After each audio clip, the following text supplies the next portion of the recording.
Hello and good day to you. Today's video on the versatility of a digital image in various crafts. We are going to use the digital image in painting our canvas. Okay, so I printed the image on the paper. You need to, to tell you what we need for the project. So for the project, we need the image. You don't need to print it on paper. Okay, we'll print it on paper later on, but I just printed a small different version of it on paper because I'm going to tell you why we need a printer. We need a computer, we need a printer, we need you can use acrylic paint, or you can use either acrylic paint or you can use oil paint. We need our brushes, so we have round brushes. We have round brushes. I got this from Lidl. You have round brushes, you have flat brushes, so you decide which one you want, depending on okay, we have flat brushes, but we need, we are using the round or flat, we also need a fan brush because of some details for the petals. It's easier to use a fan brush, or if you have a thin liner brush, or I think it's liner also that it's been called, you can use that one because we will need to put some details, but the fan brush, it will be easier to put those details. That's why the fan brush is there. You need a scissors, you need HB pencil,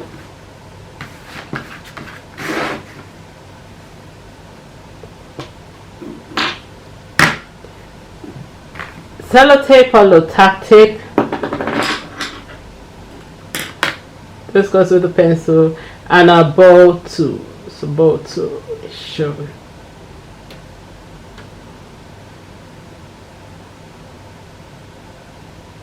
Can you see the small bowl to stylus? So we need that too. We need a printer and a computer. If you're using a smaller canvas, you don't need a printer or computer, you can just use your small image. But since our canvas is A3 and it's larger than the image, we need a printer and a computer for that.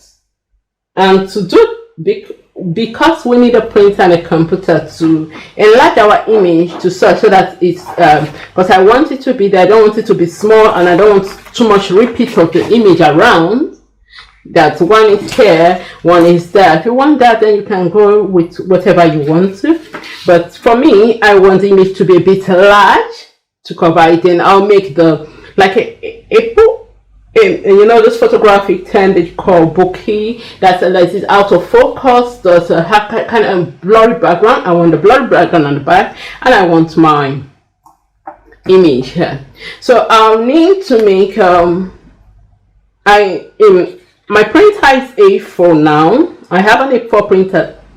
So for those that don't have larger printer, I'm going to do this demonstration using an A4 printer. I'll have to print I'll have to use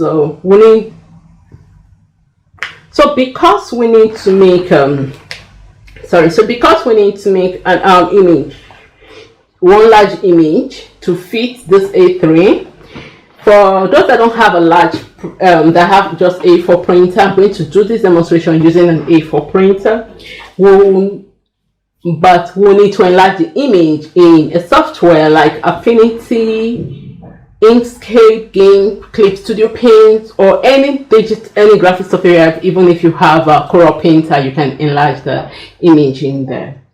So what I'm going to do is that we'll have to print it as we print to A4 but the image will just be one big image large over it. So that's what we're going to do, and to do that, that's why we need a software going to make the image large to fit it. Split it into two A4. We'll print half part of the image, which might be just from here to here, which will take this side, and this other part here to here, we take this other part, and we'll have to we'll line the two A4 sheets together to make sure we get the full image data. We'll print the image in parts like an artboard. You print in the different section of the image, and we'll line them together. Then we'll create a line art on this canvas and we'll paint. So let's go to the software. I'm using Affinity for it, so let's go to the software where we will create our image. Thank you.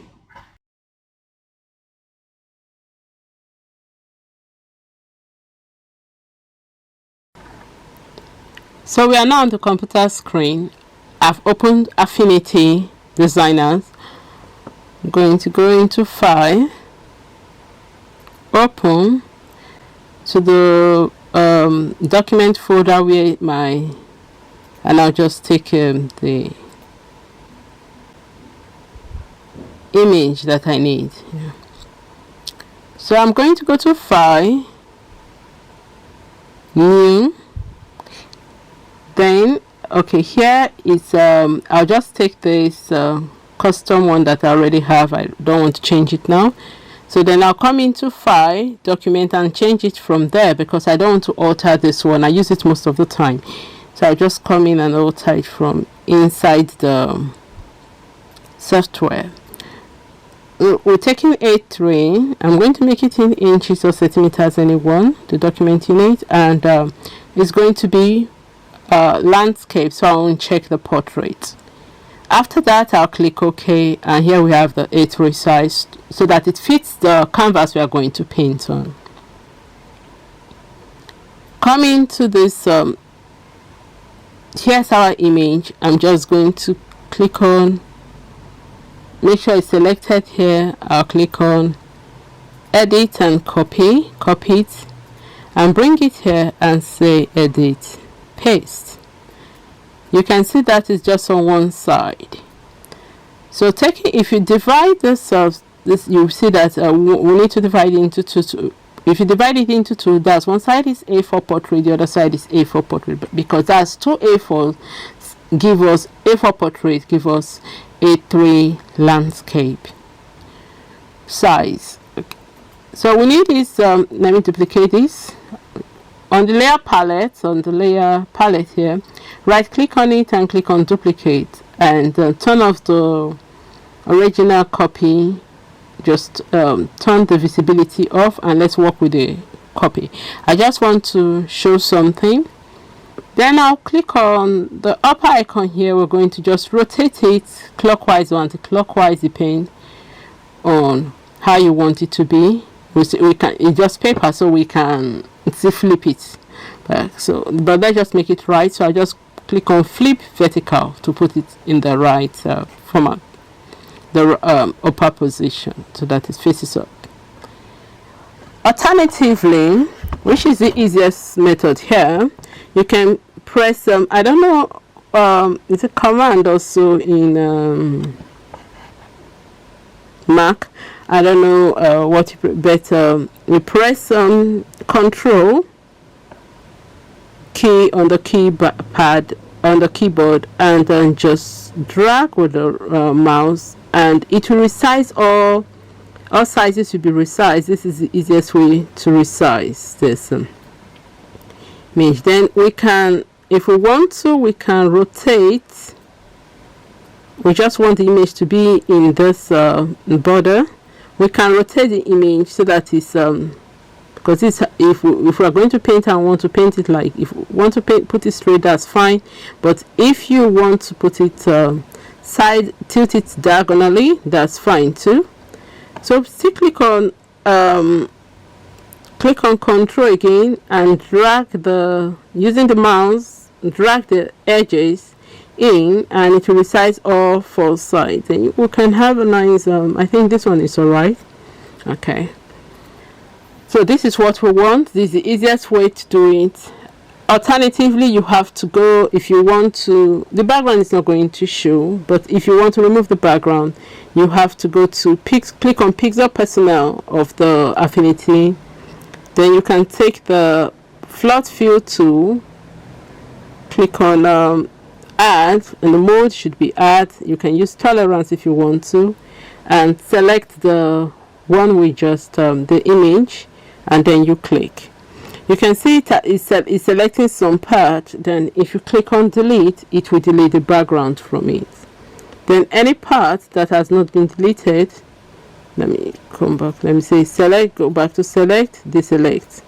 If you notice, the upper part won't be deleted, so I'll just rotate it back in. Okay, I'll flip. I just made an error. Do undo.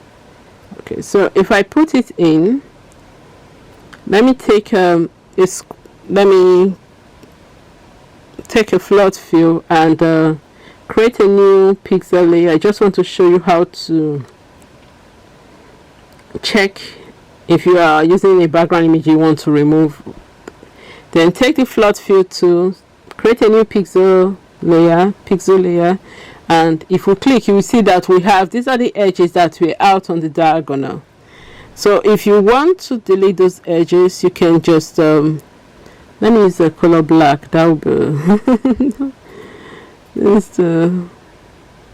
okay. So if we want to delete those edges, we just go to the flood fill to make sure we select the mode is add. You can select a high tolerance, or you can gradually build the tolerance as you desire. Just drag on the slider or change the numbers up here. Then you can click on the, make sure, sorry, not the pixel layer selected, and go to the image layer. Let me go to deselect first, then select the image layer, then click on the what you want to delete.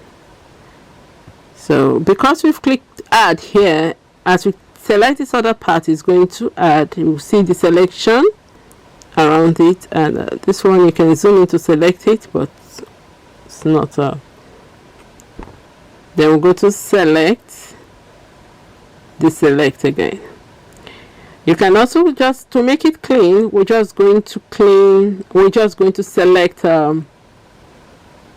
this area. If you notice one element, the white background in this one came off, that's because the lines didn't fully, is not closed. So be careful when you are doing that. Then you can take the eraser tool. You can also just press delete, but there are still some lines here due to selection. So just to make sure this, we're just going to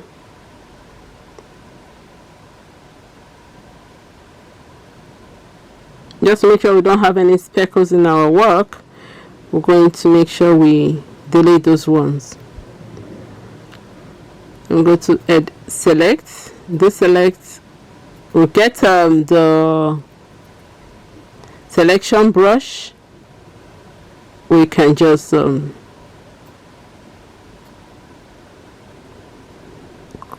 come and remove that one, or you can use the eraser tool to just try and remove them.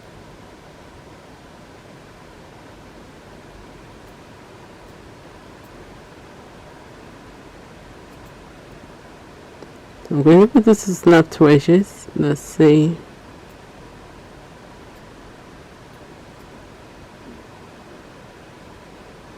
You see it's going in. So anytime it's going in, you can come back, say subtract. You can just click it on, and then remember to come back to add, and you pick whatever you want to delete. So there are a lot of this one want to delete. Just want to delete those edges.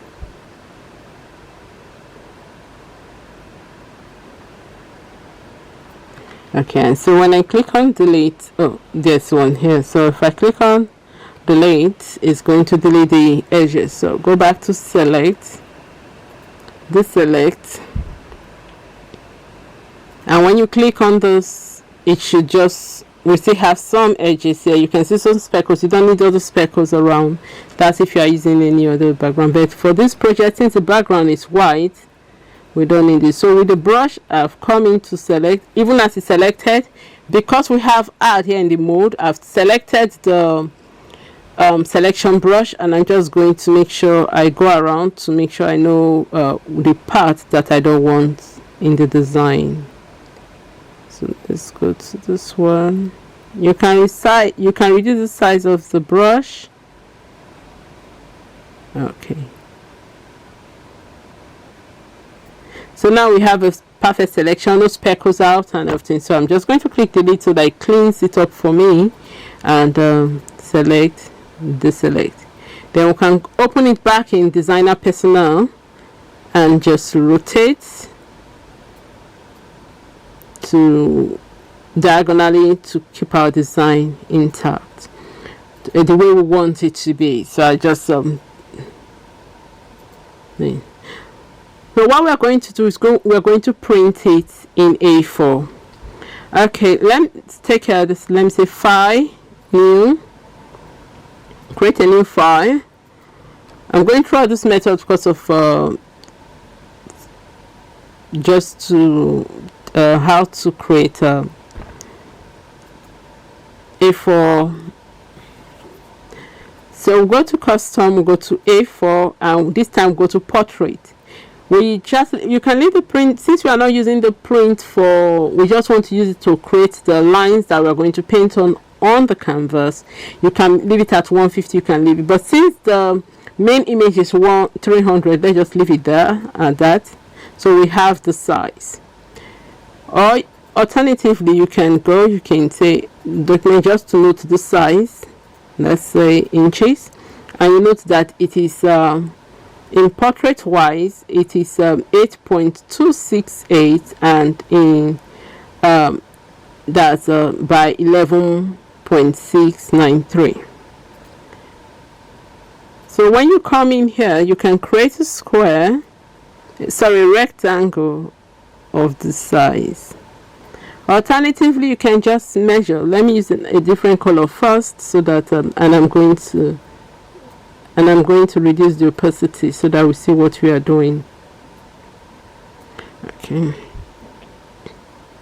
So if you see now, this is about 16 centimeters. Are we using inches or centimeters? Okay, we are using inches. So our main art is let me see, it's 16.5. You can see it here at the bottom here. You can see the size. So if we say we are taking it on to 8, let's do this to 8. You can use the ruler marking, the marks on the ruler above to just line. Let's say we'll do 8.25 or yes, that's fine. Then we duplicate it. I'm going to change it to a different color, but mind to reduce transparency, and I'll just press my shift key down and just move the rectangle to the other side. So let's see. So now we have our art in. We have the two A4 sheet. What we're going to do, what I always do, I like duplicating first, saving the original in case I make mistake. So I've duplicated twice. I'm going to pick the first one, so I'll just remove one first, pick the first one and just drag it, and on the layer palette pick the first one, drag it into the first rectangle so that the rectangle clips it in. So that's going to print half rectangle or half like that, and we'll place the other one, and we're able to trace, and we'll need to line our work. Make the other image visible, drag it to the above rectangle that don't have an image in it, and so we have it. When you're creating the rectangles, we can see that. So I'll just select the rectangles that we've made. I've clicked the image to. Come to the color and remove the line art for those rectangles, so that it's just the rectangles are well filled. So you can see one tiny black line moving through.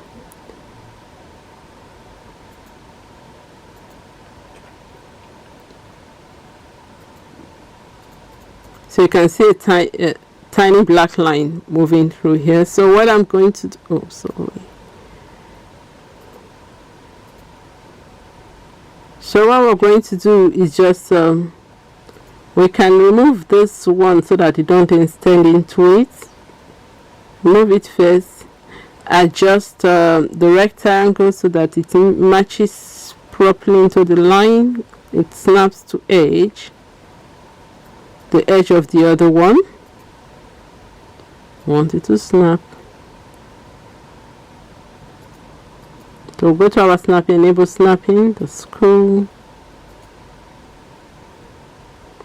and then we'll come back to our image. We drag it back into the rectangle we took it from. So now we have our image. So we're going to send it, select it. We're going to select one rectangle. We're going to export that rectangle. So I'm going to go to File, Export. Export as it can be PNG, it can be JPEG. So we'll leave it at JPEG 100%. The quality is 100. Then we'll say selection only. That means only that rectangle will be exported, and we can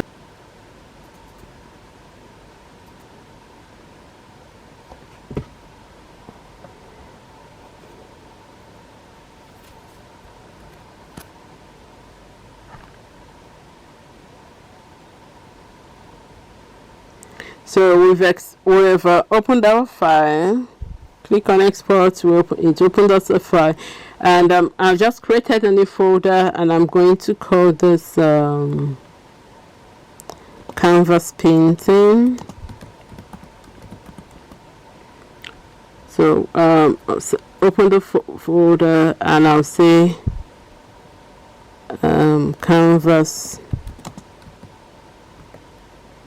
canvas 1. No, let me just write canvas painting 1 left. Okay, so that I know that's for the left side. Okay. Oh no, when you line it, it's going to be from on the right side. That's true. Okay, so we select the second one. We'll come back, select the second one, export. Always remember to select to change the area to selection only. Then you click on export. So if you notice, you can see that we have our canvas here. I'm just going to make it very large so that you see extra large icon, so that you see we have our canvas here. So we're going to say, I'm just going to select it and put right here. Okay, so here we go. Save, and I'm going to save mount in case I make a mistake so that I can come back. That's a good thing about software. So I'm going to make it, I'm just write canvas painting being clipped. Okay, so that is it. So let's go to the artwork session where we'll paint our artwork.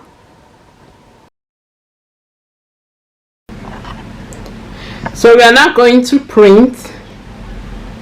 You can see the printer is connected and we have the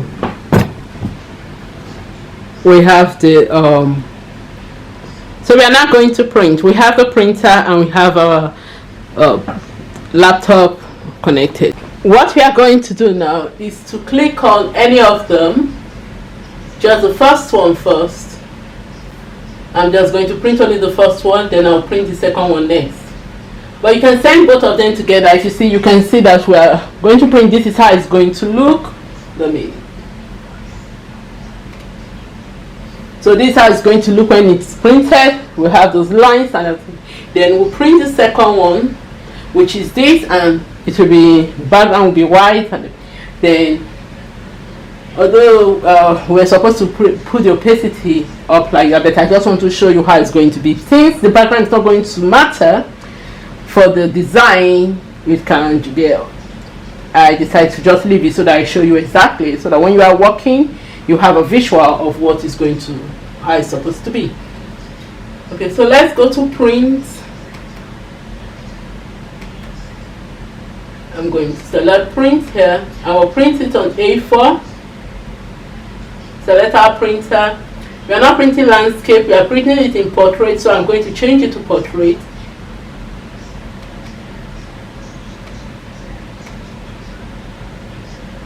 Copy is 1 and the paper size is A4, and you see we can also make it, you see it is full page here. You can make it bleed, you can make a this. So I'll just leave it on full page because we want it to be full page. And if you want to make small photo sizes or anything, you can make any size there. So I'm going to click on print and let it print. So we allow that to print. We're going to print the others, and that's how we're going to print both of them. Then we'll use them for our art.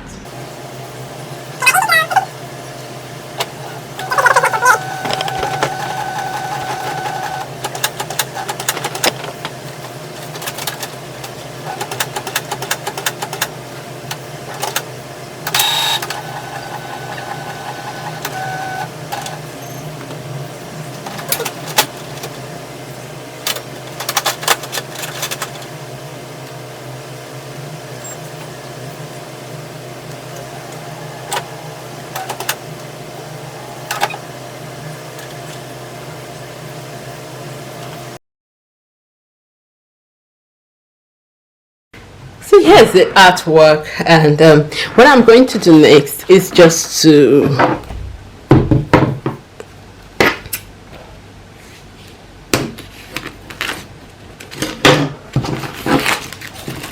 quickly remove the protective cover.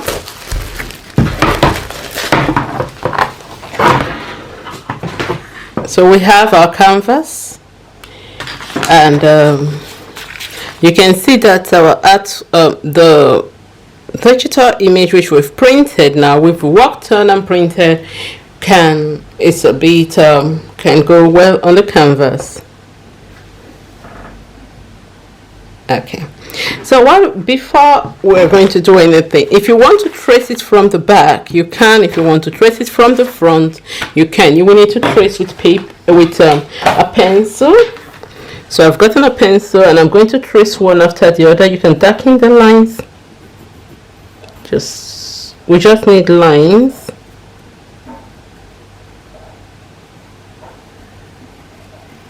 So that we can follow to create the petals.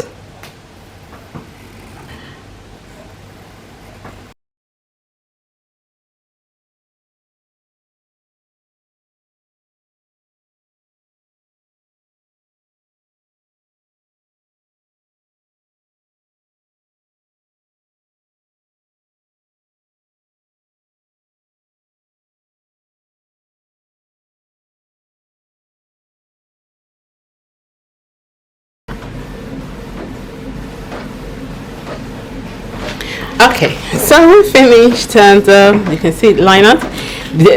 There's a lot of tracing going on today. But what we're going to do, you can place it face down, make sure it's properly lined. You can know when it's lined because you will see it's kind of bent. So just make sure we have, we don't really need equal.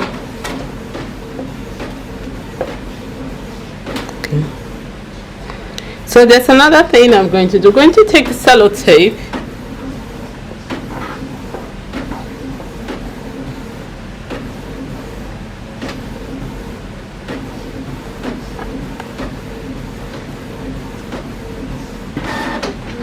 I'm just trying to line it properly. Okay. I'm going to take the sellotape. I'm going to. We don't want it to move, so we're just going to put it together. But I wanted to show you how in the back. I think it should be on a flat surface before I do this. Just going to see. Remember, if you are doing the other thing, make sure you check the setting. Make sure I can bend it in because I don't need this background. So you say it's not on a flat surface. I have to do it again. I've already rough. What did I do? This.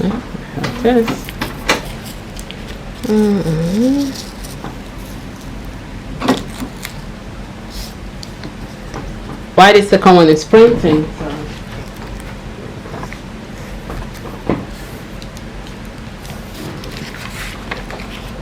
So I'm roughing it here.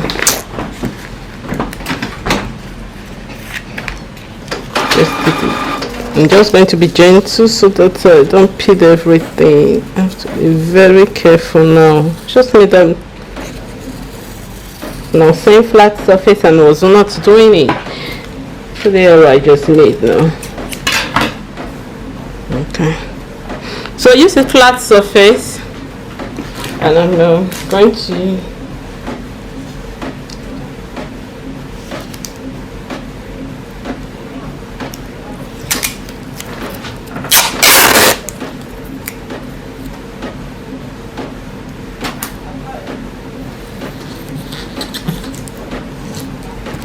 okay, so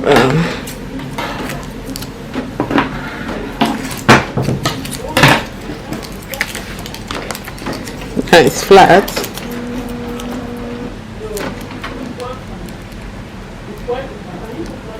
Do this. All right, so now we've done that. If you want to, you can trim over it, but that's optional. If you want to, you can trim so you can trim the second one. We put them that's just to cut out like a template. You can cut it, but I think because of what we are going to do, I'll quickly do that. The reason is because we're going to make this optional, please. So the reason I'm doing this, I'm going to go close. Oh, before we do that, okay, you can just snip this one off. So before we do that, let's trace our artwork first, then we'll overlay it, and then we'll do. So I'm just going to place it over first. Then we will kindly use a stylus. What's my stylus? Okay, so I'm going to use a ball tool, and just retrace it. So this will transfer the pencil lines. You have to be gentle. You press, but be gentle, because you don't want your canvas to tear, and you want it to also transfer. So you have to be just right, not too hard, not too soft, so that it can transfer it, and not too hard so that it can pierce it. It has to be just right.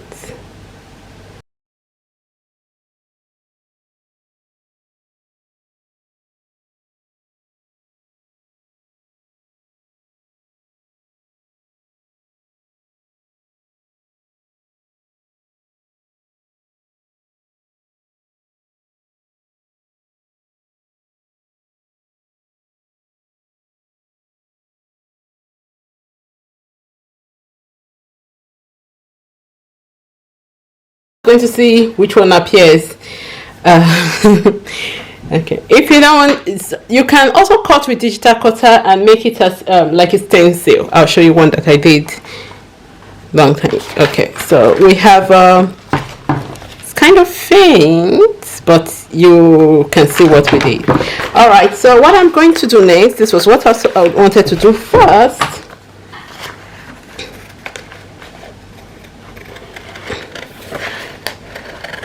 Going to cut this one out. That's because we're not leaving the background plain, and we need to protect our work. So this is called masking. You can do this in digital, and you can do this in physical traditional art. You can do it. So this one we are going to do is a traditional way of masking.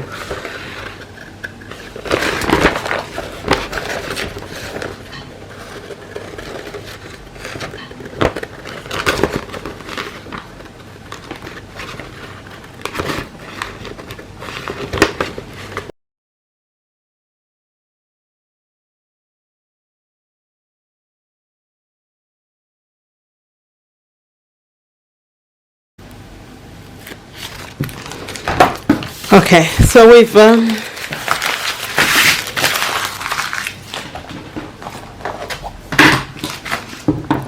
that. Just going to make sure we line it over our work.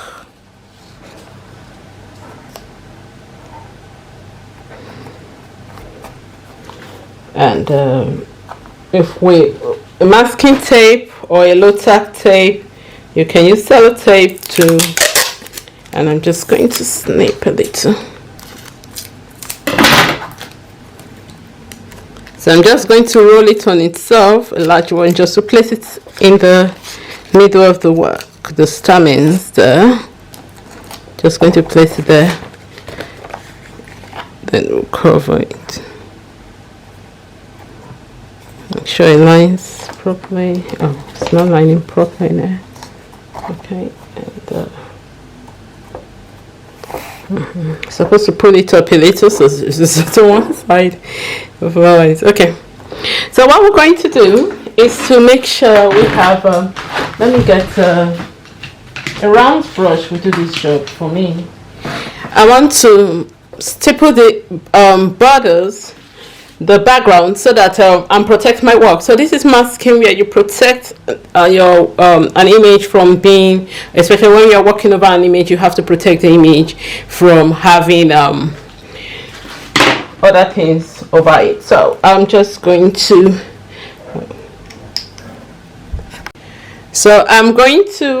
just put some colors. I'm using should I use acrylic or oil? Let me use acrylic. Okay, I'm just going to put some colors, just squeeze some colors on. I'll take them, blur them. It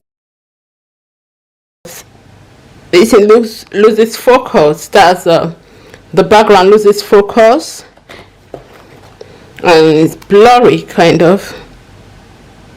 It's not kind of, it's blurry. But the image is crisp.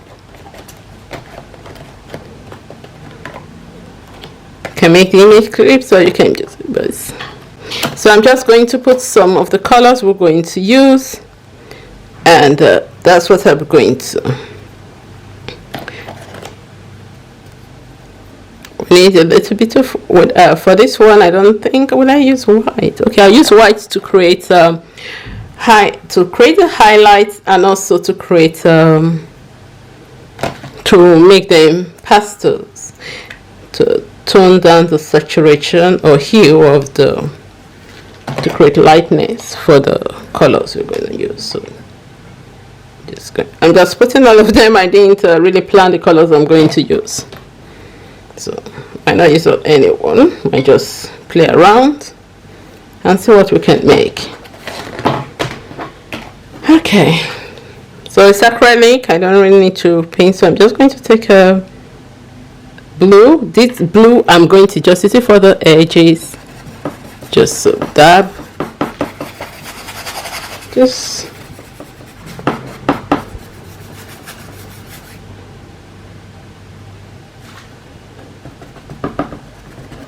I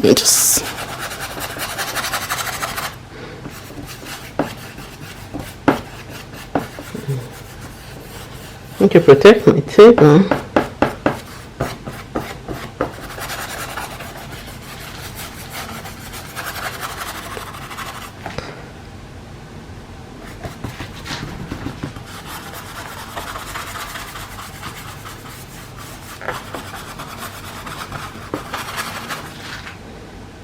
Take a little bit of orange and just dab it.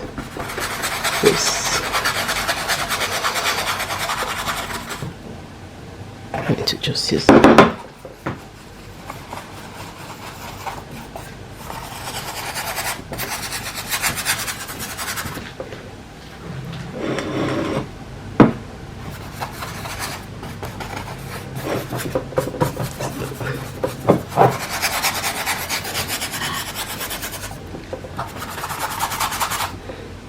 Sometimes you can practice digitally with the colors before you come up on this, but you know screen resolution do affect colors, so you make sure you know the colors you are using, especially the hex code of the color. It will help you to visualize the colors well and the image how it's going to be.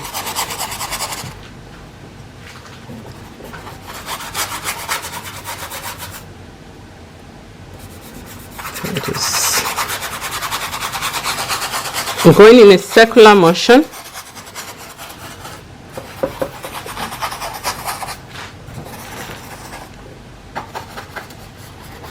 Being careful not to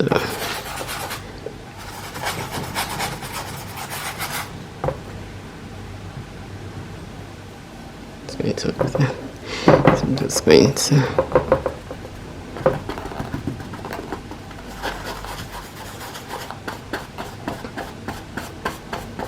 so you see, when it comes to the area of the flower, I'm just going to do it as if I'm painting over. I'm just going to be careful so that I don't push the paper, since I didn't glue the edges to the canvas. So I'm just going to be careful, and lines.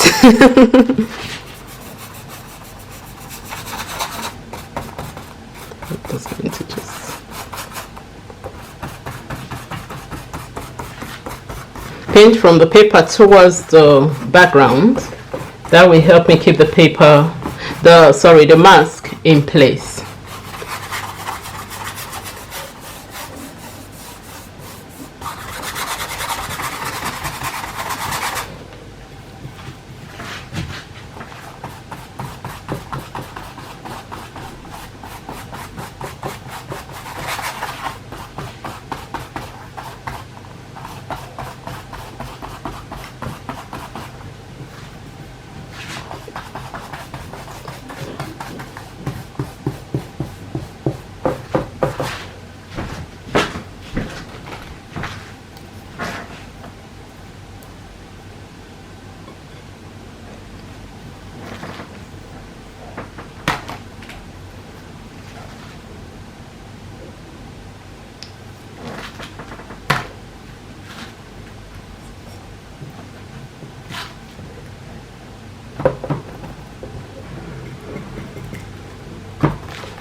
Oh, I've gone to move this paper a little. Just going to be that I can see paint over it. Remember, you can still paint over the paint if you make mistake, even if you push it in. So there's a little mistake here. If you see, my white line is here, which shouldn't be. There's a little bit of white line here, which shouldn't be. So it means the mask did move. So even if I can still paint over it, and then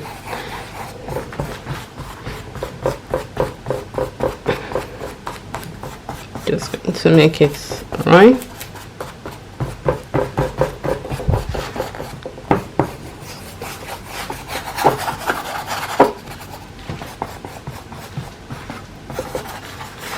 Okay, I think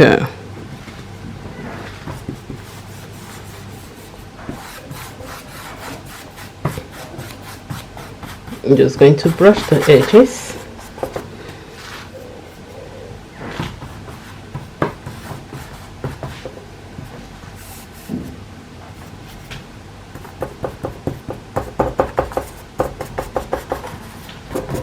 Okay. So okay, the side looks a bit there, so I'm just going to, but everything can't be that uniform. That's the good thing about art, it can't really be uniform. Even some parts of the body are not uniform, even if they look like. So that's cool. All right, so if we want to add anything to, I want to add a bit of red and orange to just give some brownish, blurry brownish texture, just to bring some glow to the.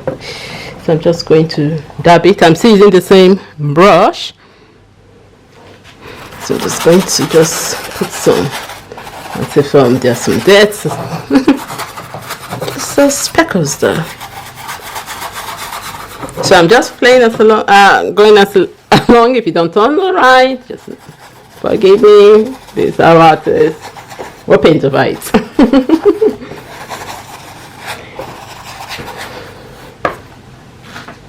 Okay, so just a little, please, a little. Yeah, that's enough. Let me just. W.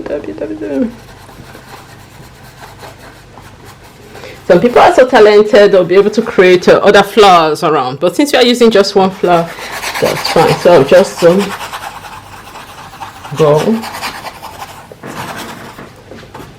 and if I don't like it, let me put some blue over it, okay?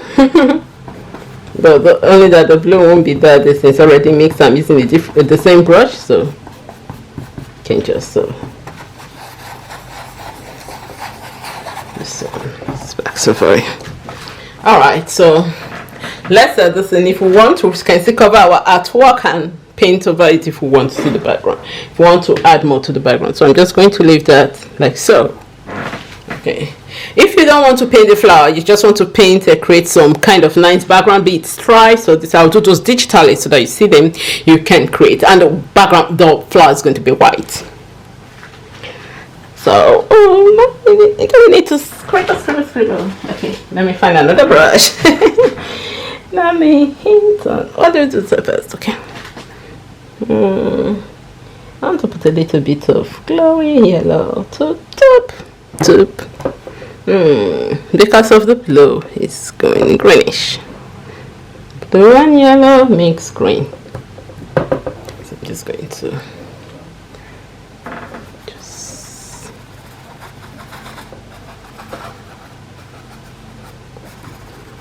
adding yellow to it and mixing it with the, it's going to just put some background. All time it's not going to be that.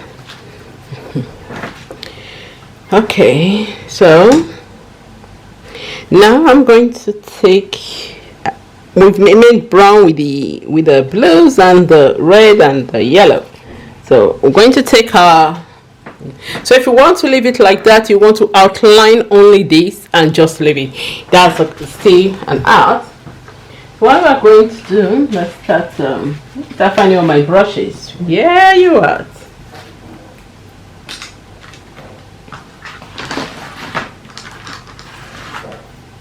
Let's see which one. I need a small one, so I need a very small one. Okay, I think I'll use this ones to paint. So I'll paint from, where did I paint from? Let me see.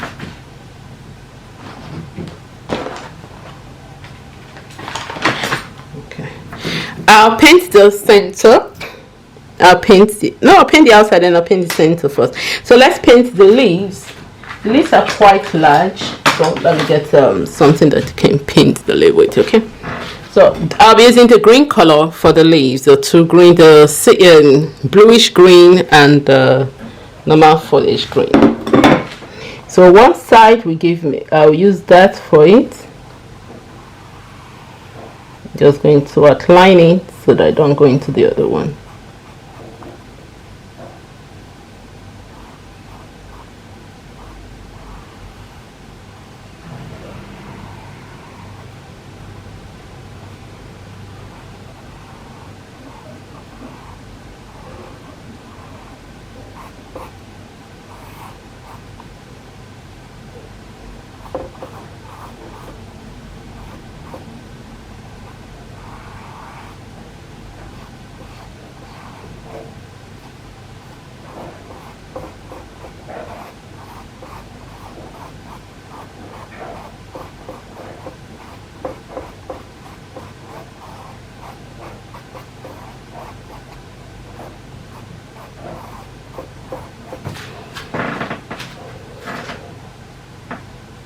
So, I'm not supposed to use this green now. What did I do?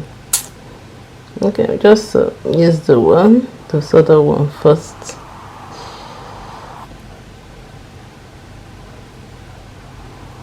I was supposed to finish painting. I just went to make a mistake. Okay, now I've gone to paint over.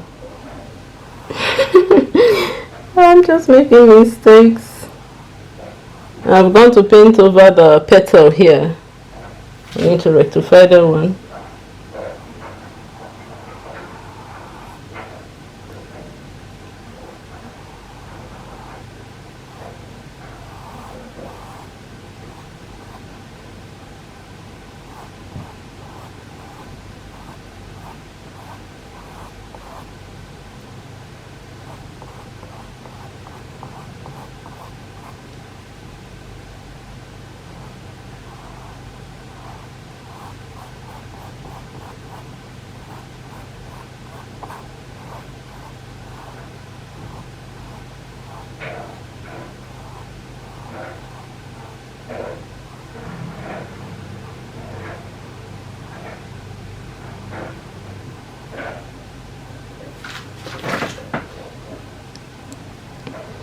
So to alternate it, this is going to be the, and there's no law that says you cannot turn your work to how comfortable you are to paint it. There's no law there that says you can't turn it. You can flip your work. You can, even if you're painting digitally, you can flip the work to check the other side to see if it's alright. So, and to accommodate you painting your artwork properly. But some people can just paint straight like that. That's everyone can paint the way they want. So.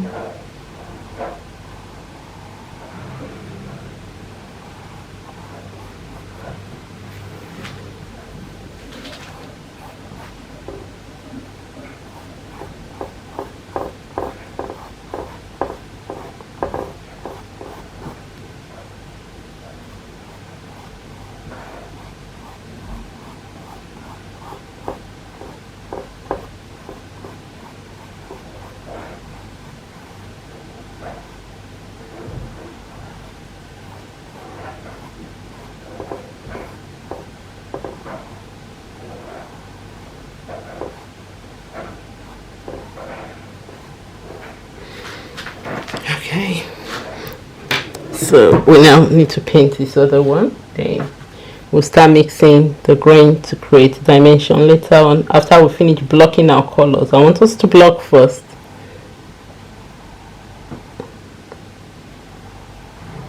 Then we can, after blocking and demarcating where each element is supposed to be, we can now decide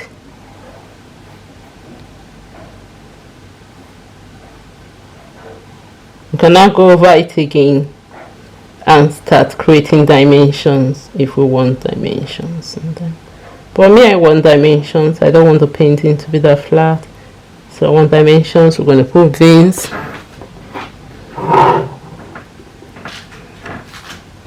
So I'll put this one aside, and I'll take petals.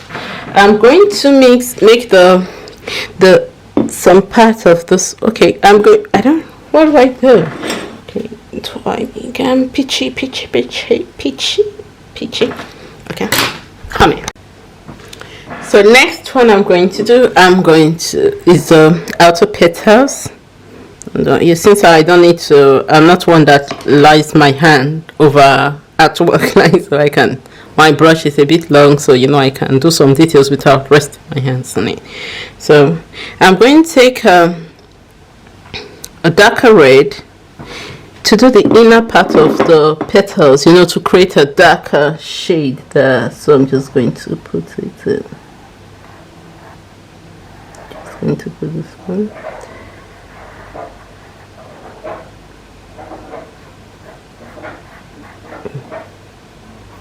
So I'm going to paint it outward a little.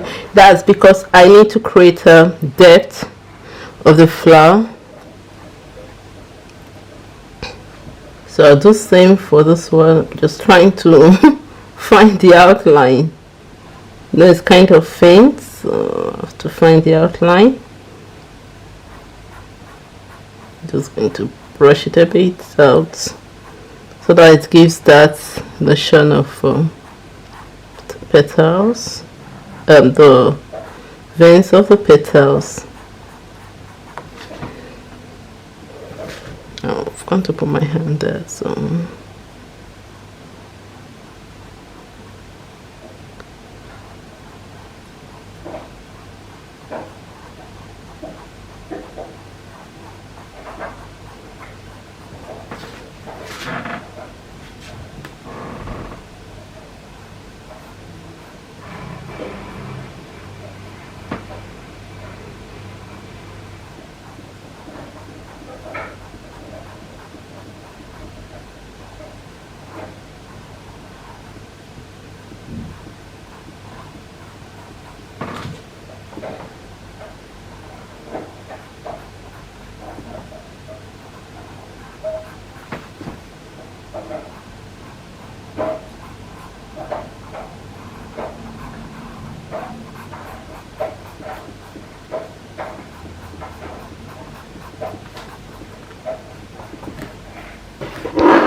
So you see we've outlined the other petal, so I'm going to keep this side and do same for the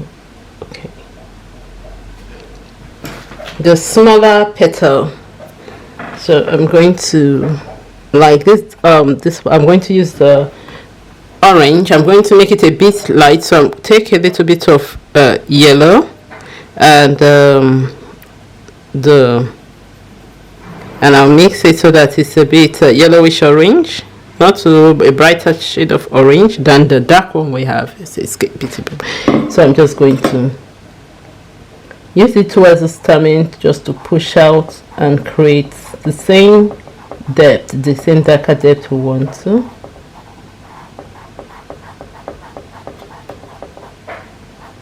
And remember, you brush towards the petals, towards the edge of the petals. This will create a feathery effect when we continue in it. It creates dimension. So if you flick, it's going to create that dimension. You can see how feathery it is. It creates here. You can see as if it's giving it kind of depth for the petals. So that's the effect we want. You flip and you follow a certain kind of motion. I'll go back into this one. I will go back. So where they meet, we'll just leave this line. We'll outline those ones later. So we'll just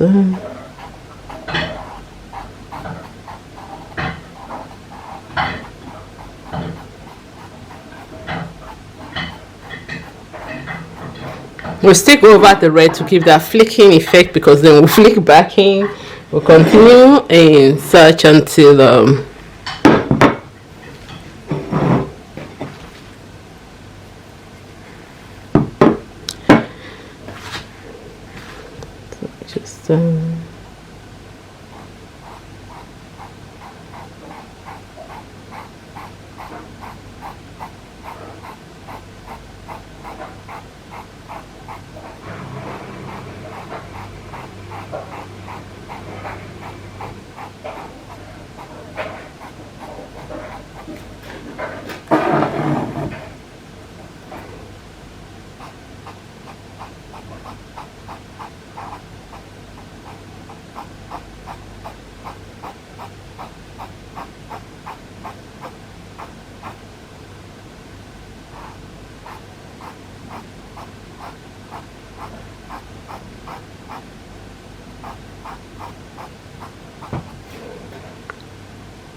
just going to turn it a bit.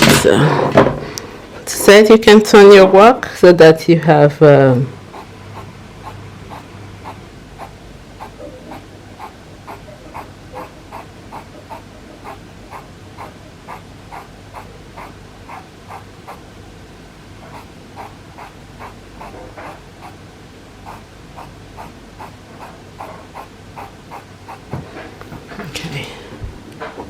so we've created that depth. I'm going to pick the red again, and I'm going to now create that flicking motion.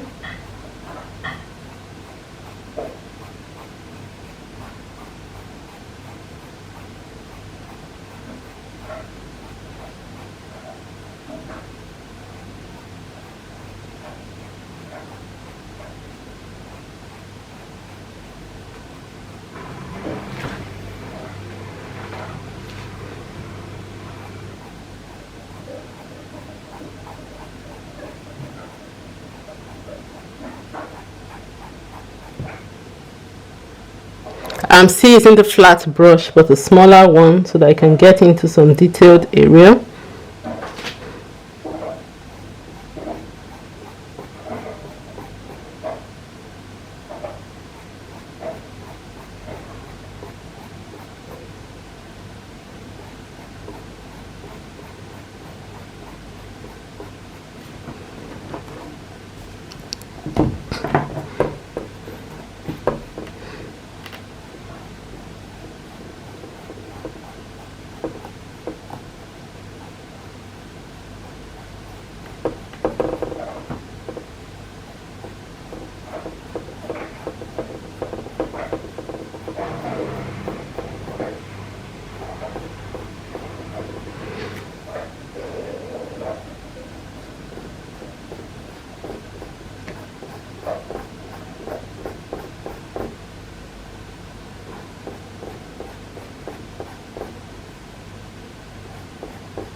So yeah, it's coming in, it's taking shape.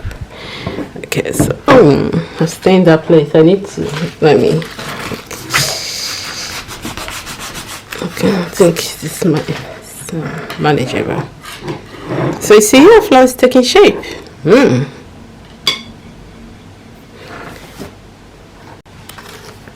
It has dried a bit now, so all I'm going to do is just to put my paper over it, and I just want to see if I okay, it was not something, it was something like this, so I want to make sure allow it to dry so that I can work on the other part and do some other, but you don't need to allow it to dry. So I just going to place it over just to see if okay.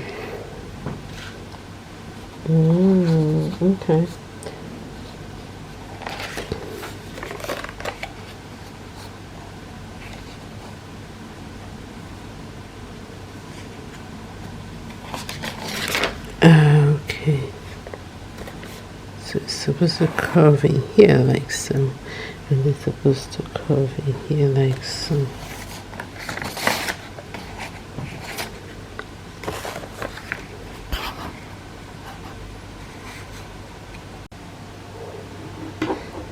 So we'll now start the other side. I'll be using a bit of yellow. Let me look for smaller brush. What this brush should do. So I'm thinking of no, okay. I'll need white. Let me look for white. Okay, I have a little bit of white here. So I'll mix I still have white.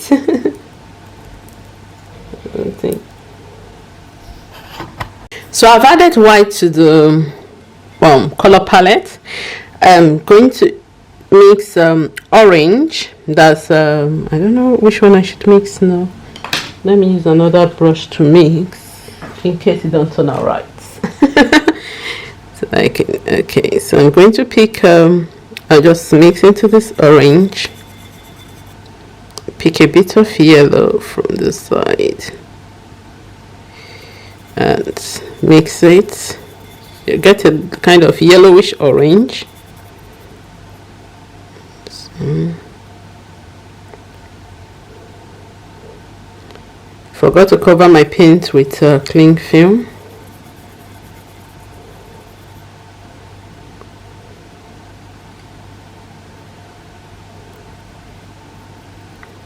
So I'm going to pick some white and make it very light so that it's kind of it's peachy.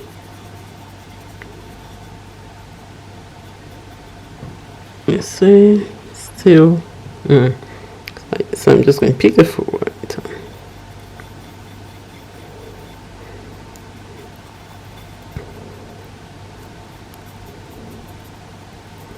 So I think let's get this one off. Okay.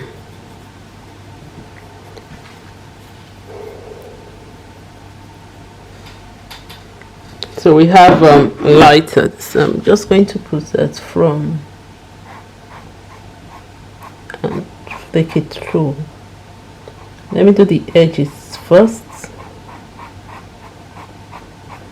And we'll just paint in a flickering motion. We are just blocking it. We'll go over it with maybe another mid shade to create the veins. If you want to use white to create the vein, the light color to create the veins, that's fine. It will give a kind of, then we'll put some other colors on it so that it gives us kind of depth.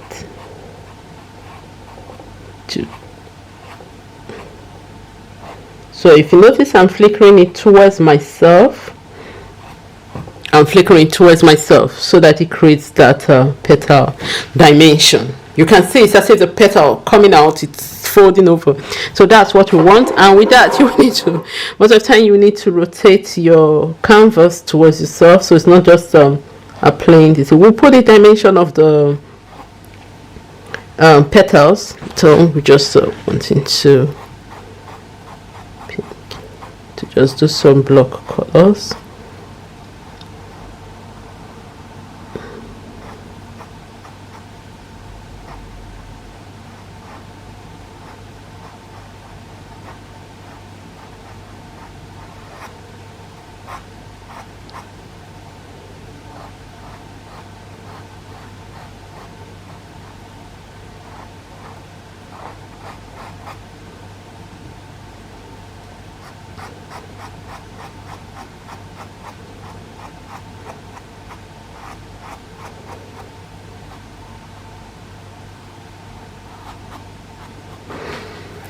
Okay, so same turn of my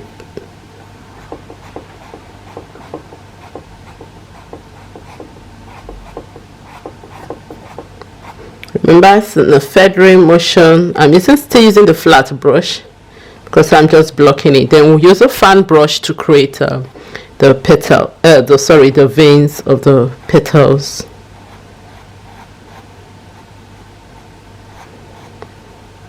We are just blocking in the colors.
So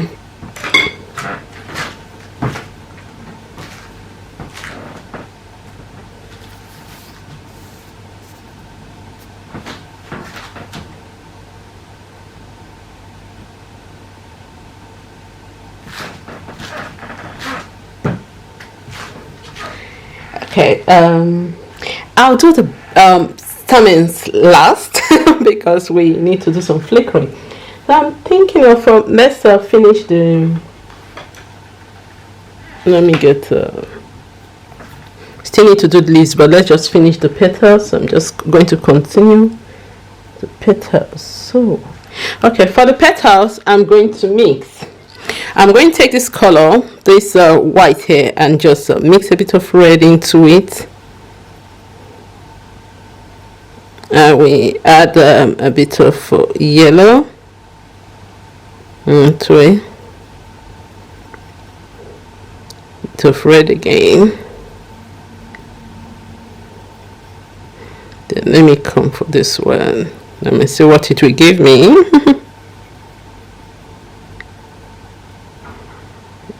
yellow. I need it brighter.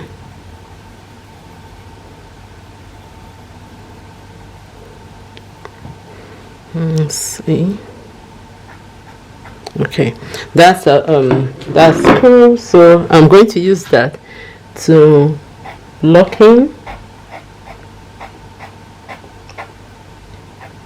Just put it at a hint of shade.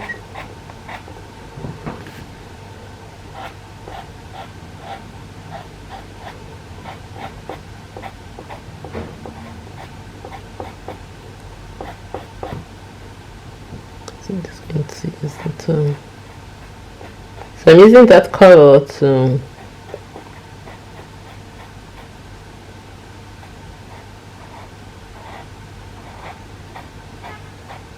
just blocking.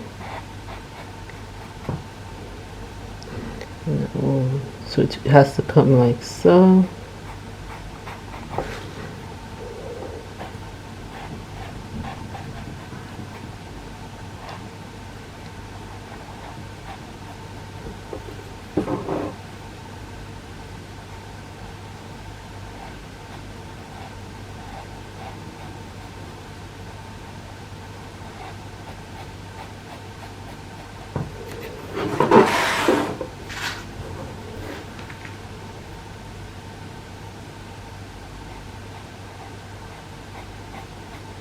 We are still painting from the outer part of the petal into the, that's to give it that dimension. There's kind of curve, it's a curvy dimension. That's what we want, so that even once they're looking it flat, it's you are having that kind of depth to it, as if, okay, it's folding.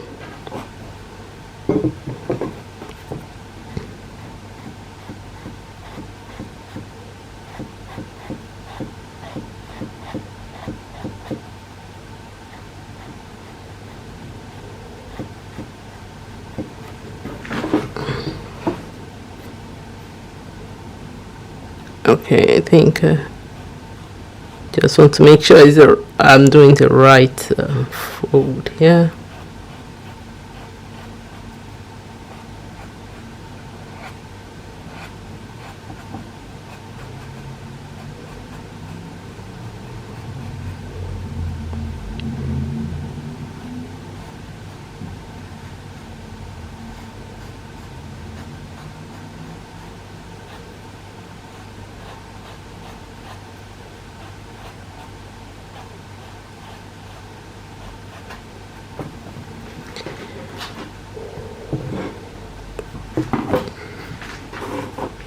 So we have that. I'm going to now do just going to make sure I put some of the paints back. Then take my brush away. I'm going back into the green.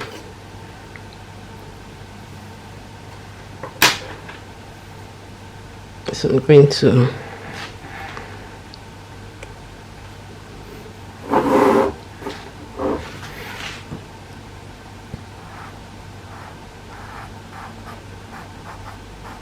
this part is dried, so I'm just going to go over it to make sure. And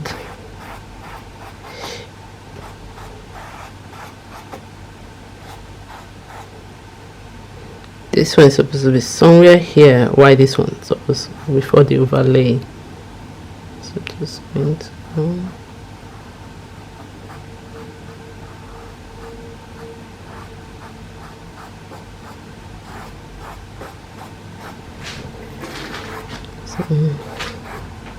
So paint this one again over towards the tip of the petal.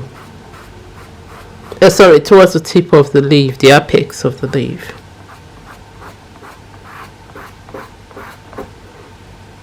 So that give us that straight, the vein going, like if you have just seen, is it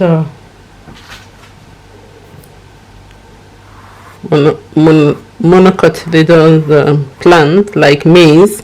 The leaves, you see that the veins are not net, like they are kind of straight. So That's what we're trying to.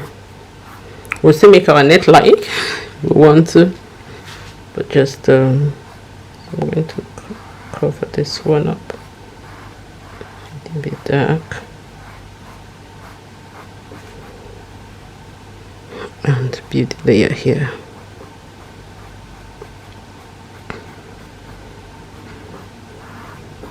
Okay, we'll go over this one and we'll do same, so that will demarcate them well.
Now let's do the covering.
Okay,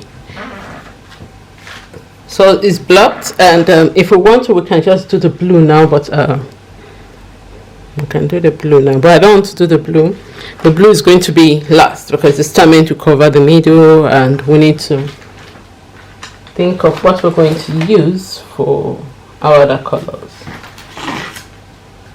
So here we're going to use our brushes to create the veins and this thing.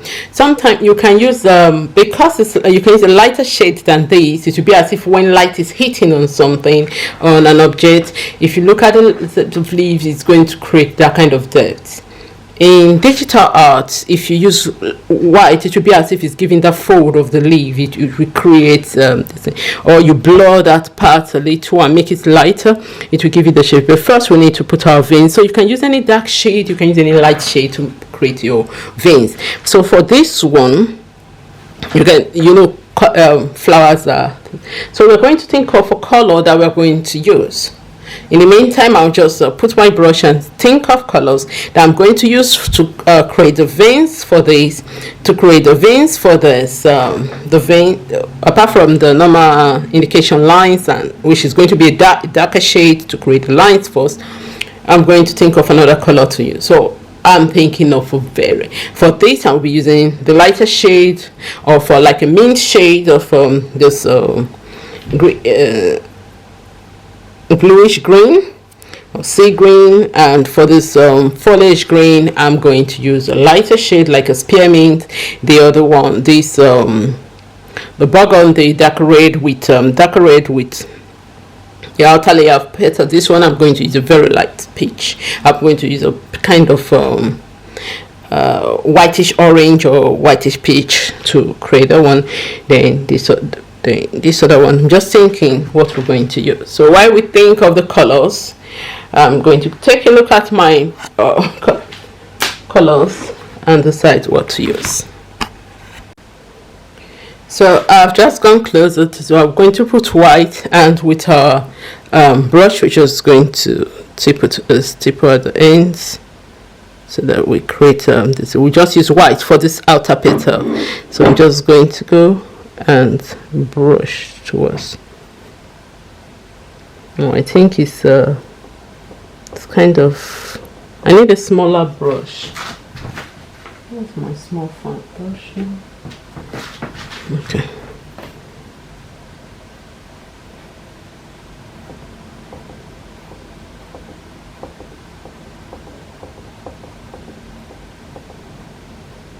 So if it's not it's too much, so the white is too much. I should have just dipped into a little. I'll come back and rectify that one. So let me just try and remove much from the paint, just brush over it.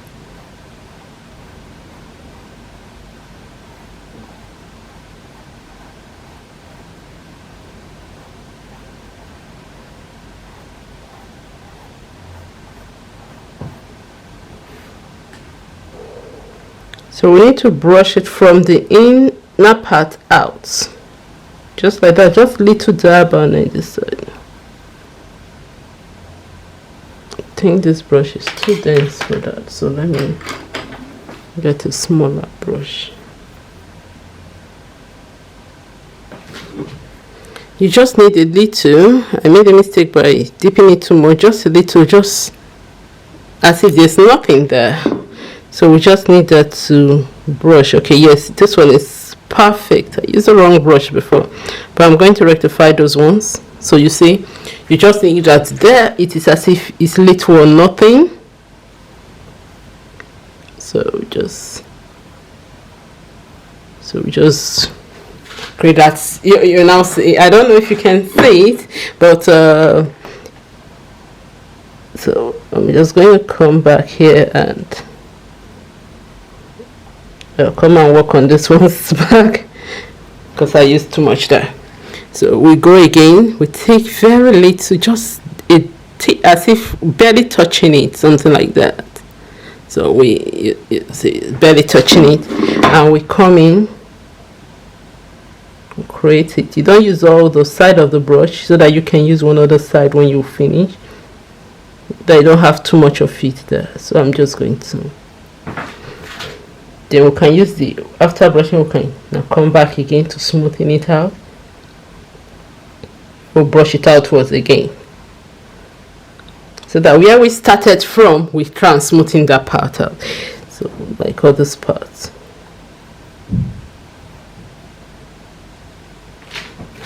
So I'm going to, So I still have a little of this one. I can come to this one that I need to just put some highlights. Give it another strike. So here we have so I'm gonna come to the orange bar. Here's my orange brush. Since I made a mistake, I'm just going to come back to the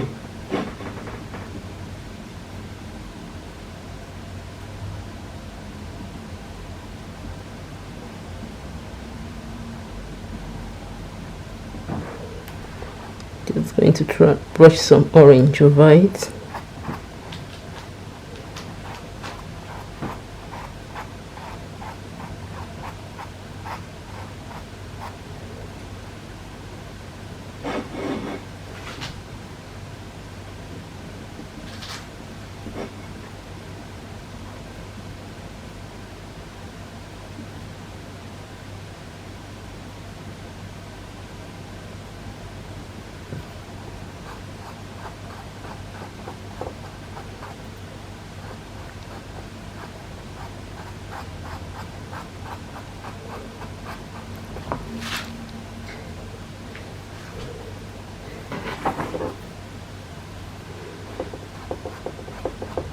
Okay, here's the second one. Okay, so this one I'll just try and brush just to dim some of the white that I did the first time.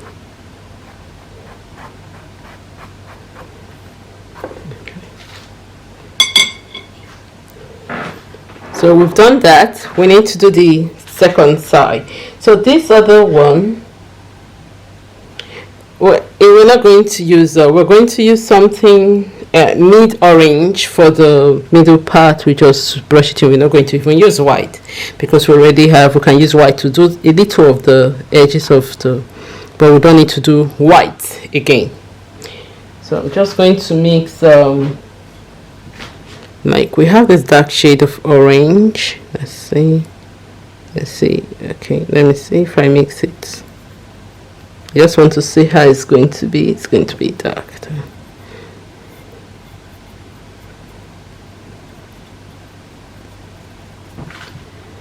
A little bit of yellow, oh, golden, what is that? Yellow ochre. So we just put some of them. Okay, I think that's what we'll use. I like to add a bit of white to it.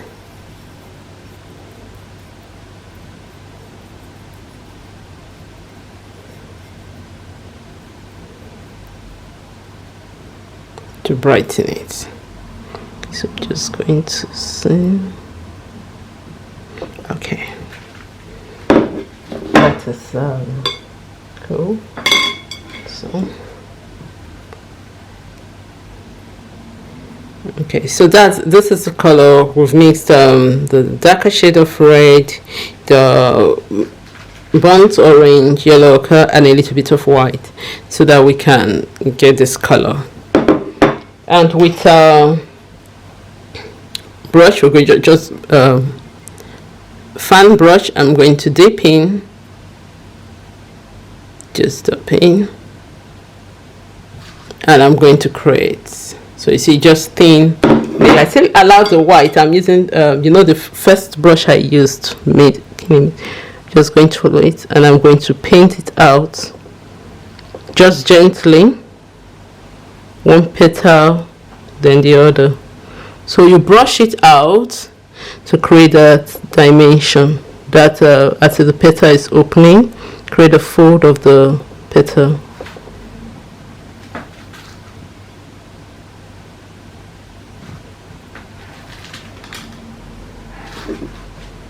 So go for more paint if we want to, and we'll just, let me do this side first. So you brush it towards yourself from the inner out, then you come back and just to smoothen it out, you do it on both sides.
So what I'm going to do is going to take going to mix a little bit of just more red into this, and I'll use the same I'm not using a liner brush, but instead I'll use a flat brush.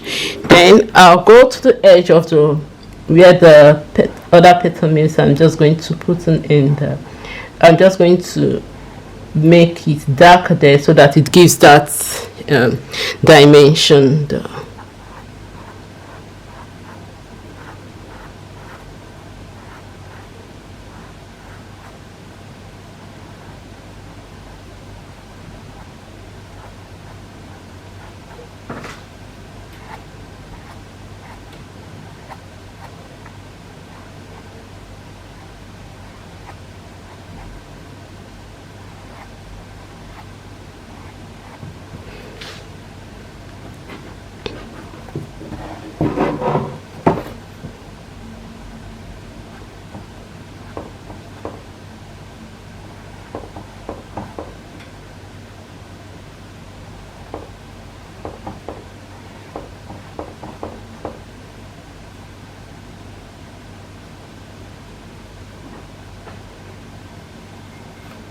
If you want a darker shade, you can add a brown.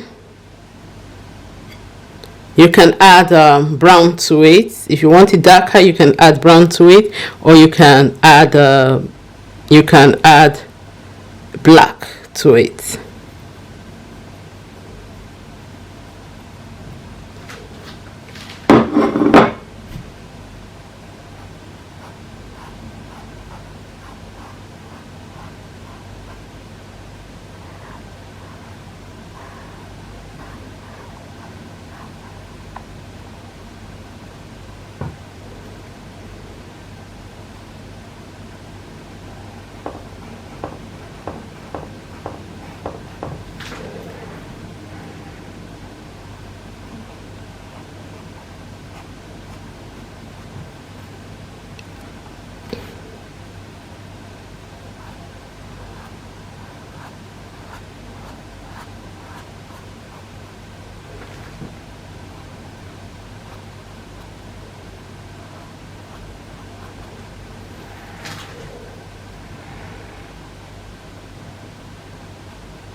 If you see, because we've added a little bit of brown, you see the petals as if they are coming out of this. We're not adding to all the ends. If you see this this one here is a bit we left this one a bit down, so that it's not as if all petals are, some petals will be up and some will be down.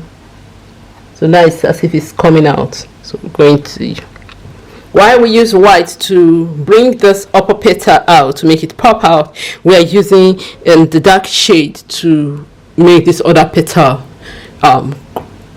enhance its curves. So later we're going to use a fan brush to just do it, or scribble brush to just do a tiny bit, but let's just continue to enhance our petals curves.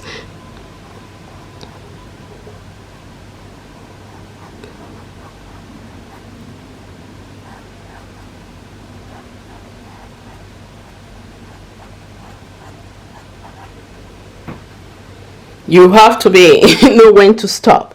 If not, you're going to ruin your work. So just know when to stop. Sometimes when you look at your work, you will know, you will think of how can I do this and that.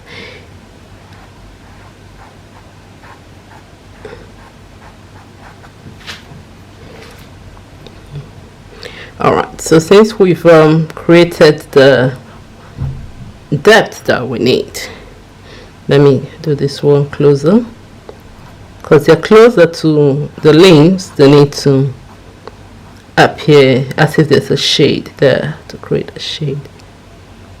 Leaves.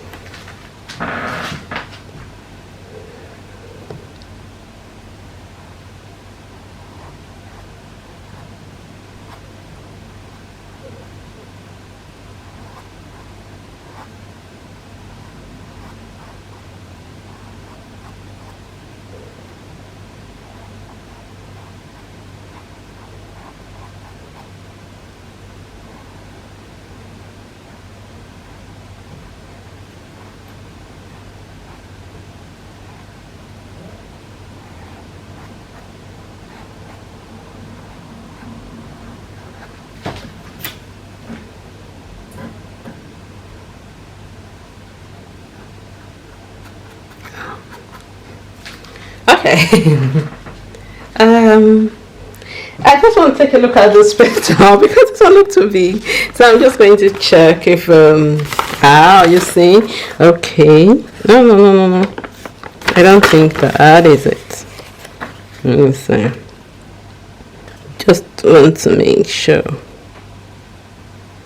Putting this other one here. Sorry. Okay, this one's supposed to curve like so. I'm just going to, it looks too big, so I'm just going to make it as if this is here like so, to make it although it's going to be a little bit now different from the main design, but it's going to give some. I didn't do it too much to the end, so I just did it a little bit and I stopped. Okay, so we have our petals. We have this. Let's paint. We've created the dimensions for our petals. I'm going to create the dimensions now for the leaves. So I'm going to use a round brush, like a scribble or something like that. I'm going to mix white and green. So each green color is going to have their white going to have white mixed into it. So I'm just going to put green, and we use a light bit of yellow to create the hint, since we are using. So I'm just going to take a bit of white and mix it into one small part of green here. And take a little bit of white. Just mix it.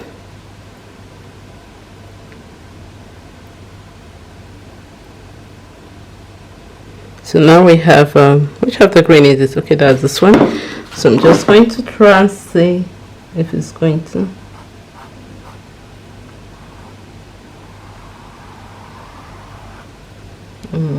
The brush. Do I have a smaller one? Okay, I don't have a smaller one. I have to make use of what I have now. So just going to make sure I will do it from the edge.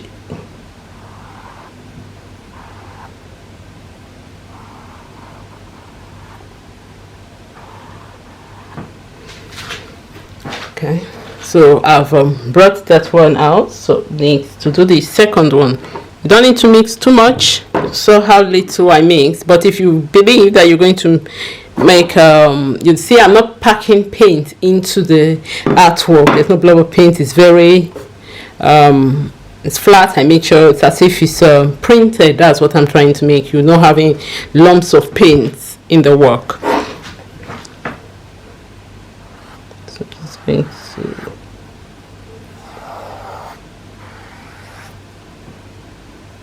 screen.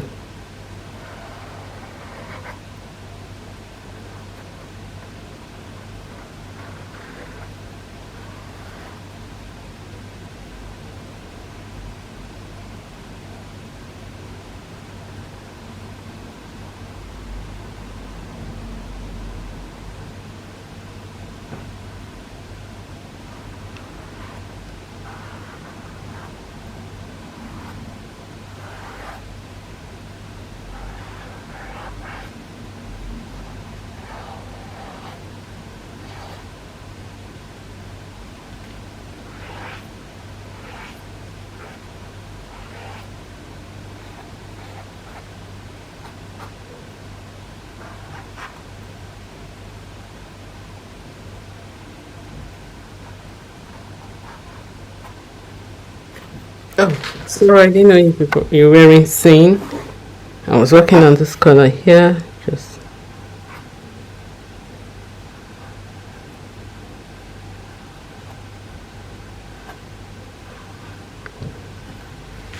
okay, so let's take a look at our work.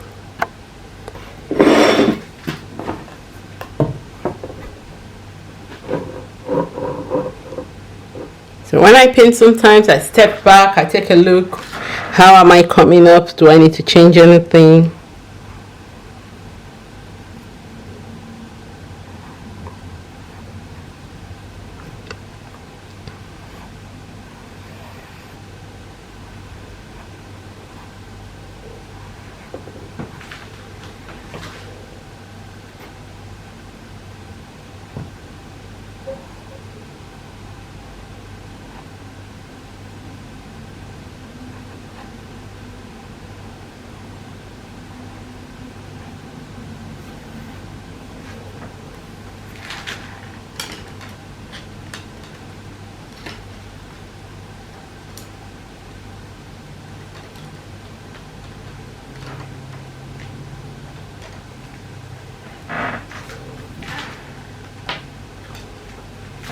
So I just take white, take on some green. Just I took too much green.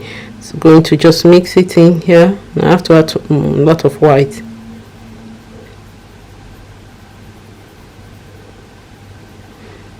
Then with that we can now use darker shades to create the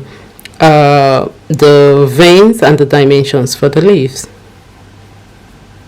And so we have a lighter one. Let me add more white. I think we can add more. I should add more white. So it's a bit, it's now whiter. So putting it here, I'm just going to, we should come closer.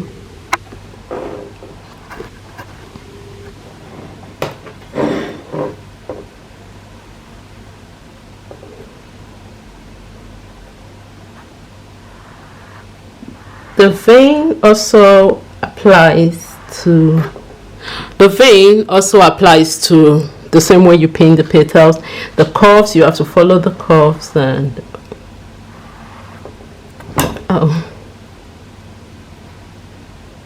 the curves to create.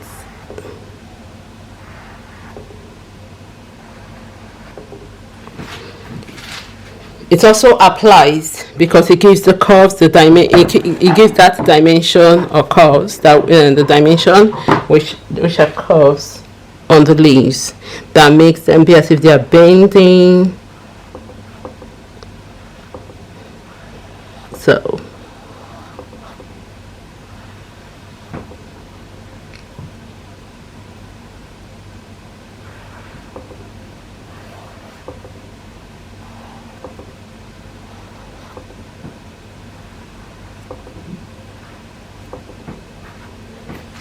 okay, so now we've put those dimensions in. We've highlighted the veins. What I'm going to do next is I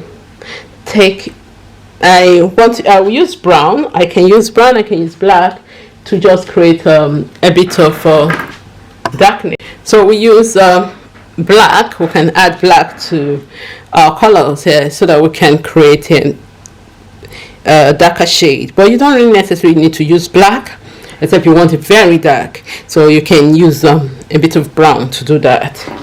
So since the brown is dark, I will use the brown. And if I don't like it, I'll just add black to it. So taking a bit of brown here from, I used the red. Okay. Yeah, we can have some petals do have a bit of red on the tip. So some flowers do have a bit of red on the tip of the what they call it, the apex of the leaves. So we can decide to put a bit of just a speck of red just to make it real.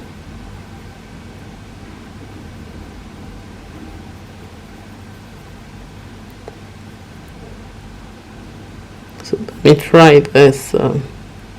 Add more brown. So I'm getting grayish. Even add this little brown. Let me see.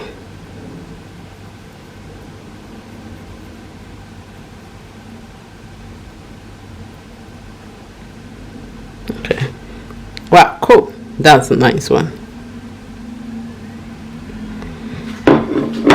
So I'm just going to enhance some parts of it. Just a little. Then apply the tape.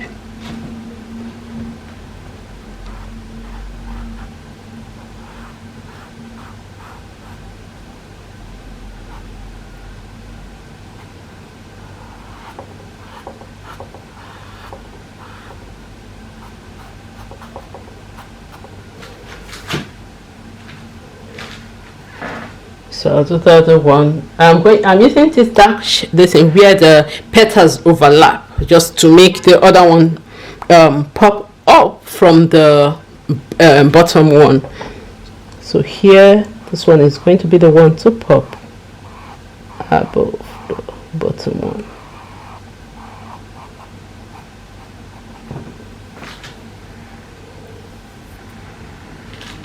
Here's my normal green, so I'm just going to get my green back. I'm going to get a sea green and just fill this part up.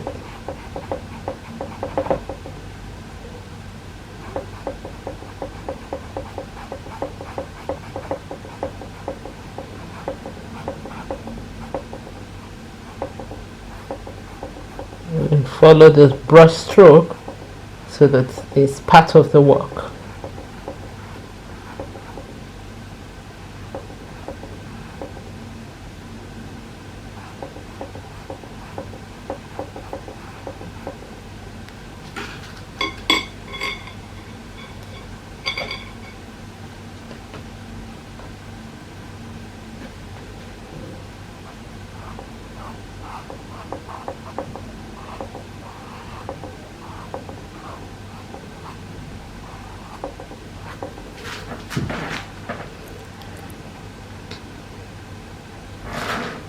So I'm just going to enhance this edge here.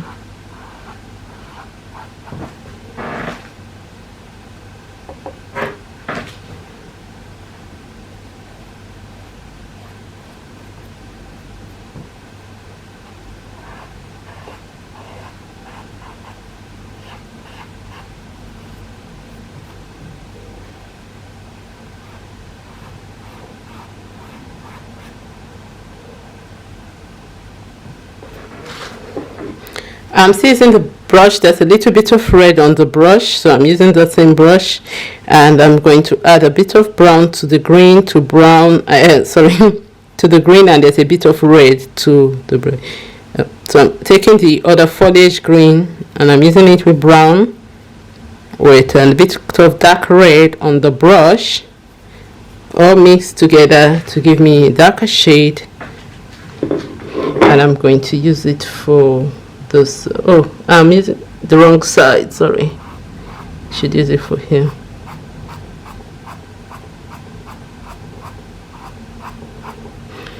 So in a flickering motion, I'm flicking towards the turn. I'm going to start working from the edge, so that it's not just like a pencil line out there. So I'm just going to try and blend it in. So flickering it towards the center of the vein, so that it gives as if it is to make it as part of the leaves. So I'm brushing the ends. Have a little bit of little or nothing color of paint on my paintbrush that I've mixed, and I'm just using it to brush those darker lines into the leaves in a feathery stroke. That's to create so that the edges blends in, and it's not like as if it's just an outline there. So we want it to blend in, so you have a little bit of darker shade towards the one side is going to be light. You can see that we have a bit of light here. So that's what we're going to do. From anywhere we have the dark, we're just going to brush the dark towards the middle of the leaf. Just lightly towards it. You don't need to be heavy on it, just lightly towards it.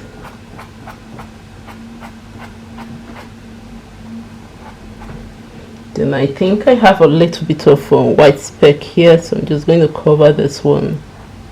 This one's from the petals, so I'm just going to cover it. Okay, so we're just going to keep on brushing. Okay, I'm going to turn it and we'll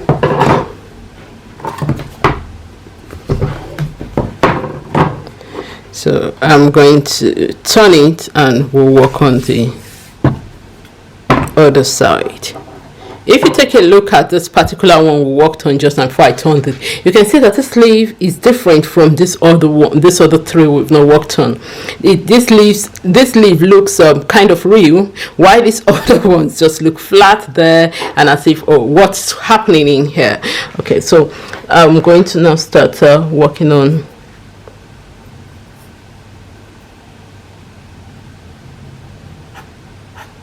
this one. Was supposed to be this color and this color, but never mind. I've already made that mistake, so we'll just go. So I'm just going to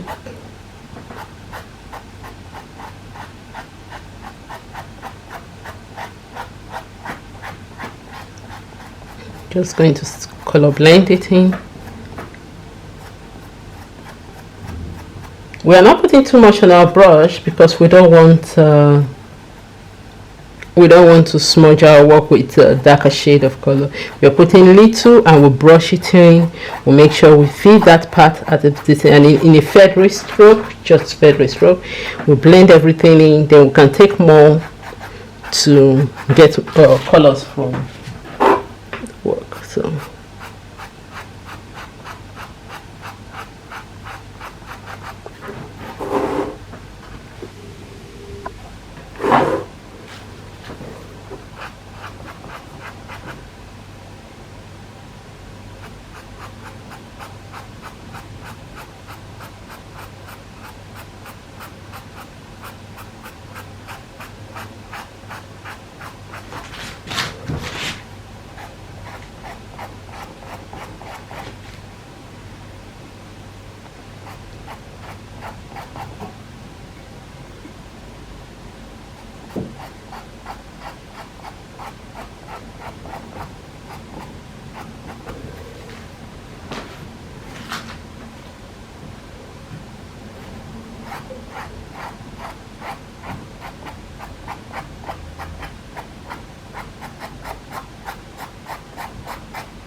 towards the vein.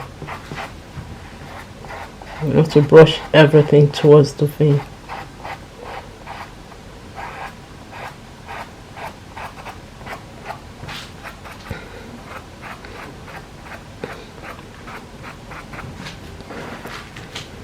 So I'll need to work on this other part. I'm just going to a bit of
So I'm just going to highlight this other.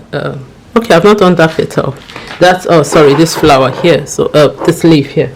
Let me brush in this leaf and.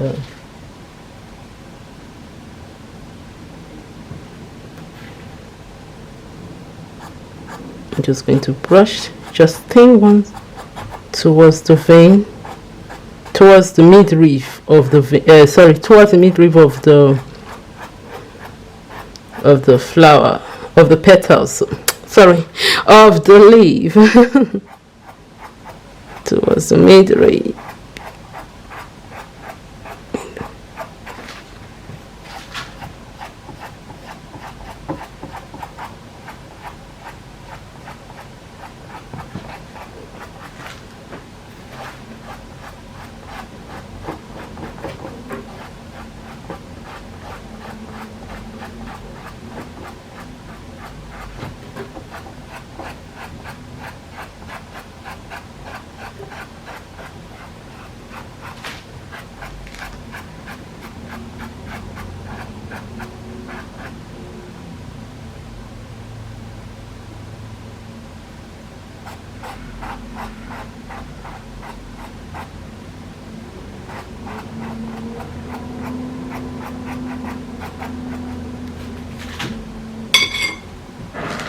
So we just enhance it with some this, because we have light veins.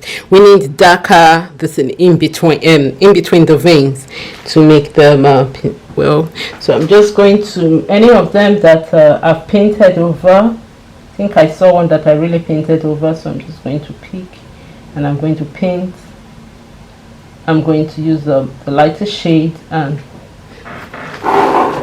so I think I've painted over one of them, like this one. So I'm just going to come in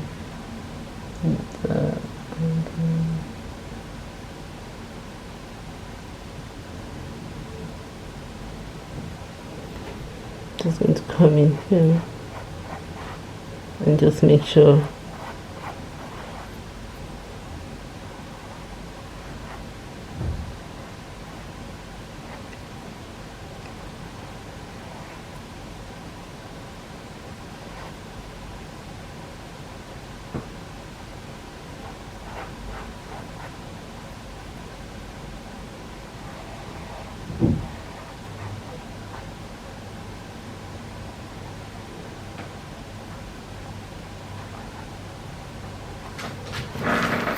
Okay, so it's going.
So sometimes I just roll the bristles of the brush to give me a thin.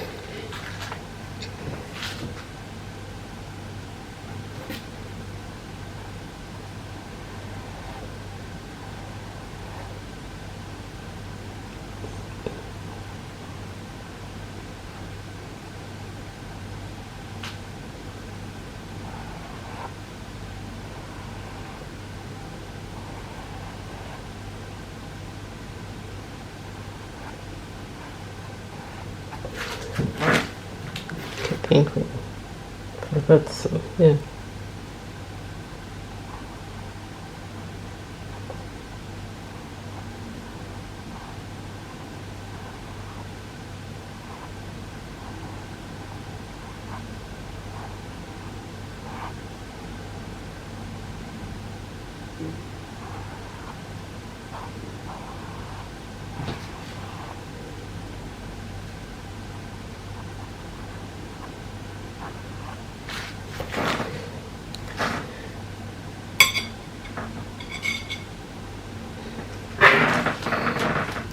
Okay, so that is it's coming up nicely. I think we should stop for that one now before I overdo. I'm going to now take no, we need to do some other work. Let me put all my paint brushes. Now that we do middle, then when it dries, we're going to cover our work and see what we can do of finishing touches to build some nice edge. Okay, so I'm going to put the light blue here, and this one we need a round brush for the stamens, so I think I have a round brush. And where's my dark blue? I'm going to put my dark blue here, indigo. So we have two blues here now, and what I'm going to do first is to, if you want to use some, can use the light blue first, you can use the dark blue first. So for the center petal, we're going to mix some light orange just to create a dimension first, and the outer petal we're going to use orange. One other thing I want to say, if you are just going for a short period of time or something, if you're using acrylic paint, it's nice to cover it with a cling film so that it don't dry out, because paint do dry. Then you can remove it when you want to.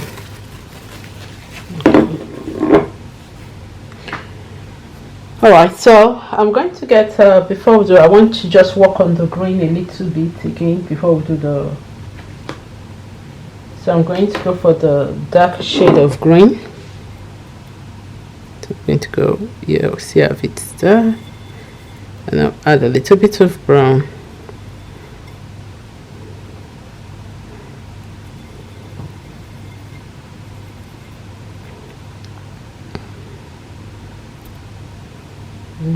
From brown, red,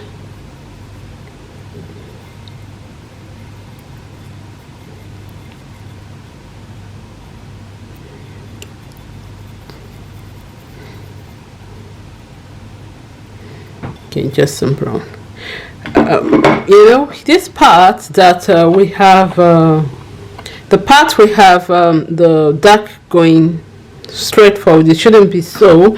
The dark is supposed to come from, is supposed to go towards the leaf, so that this veins here we did with the highlight now create a kind of dimension. So with a dark green, just going to brush over this one a little.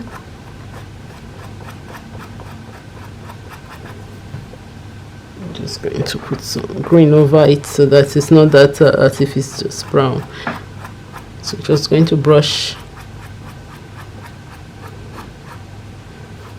towards it, towards the vein, then you brush out again the other side so that you blend it properly. And then we'll cover those this is streak. You can go again, and the other one that has a vertical streak, I'm just going to try and cover them following the direction of the lighter vein, so that I'm able to cover it properly. Okay, yeah, that stands out now better than when it was going. So I'll just quickly do this other ones here.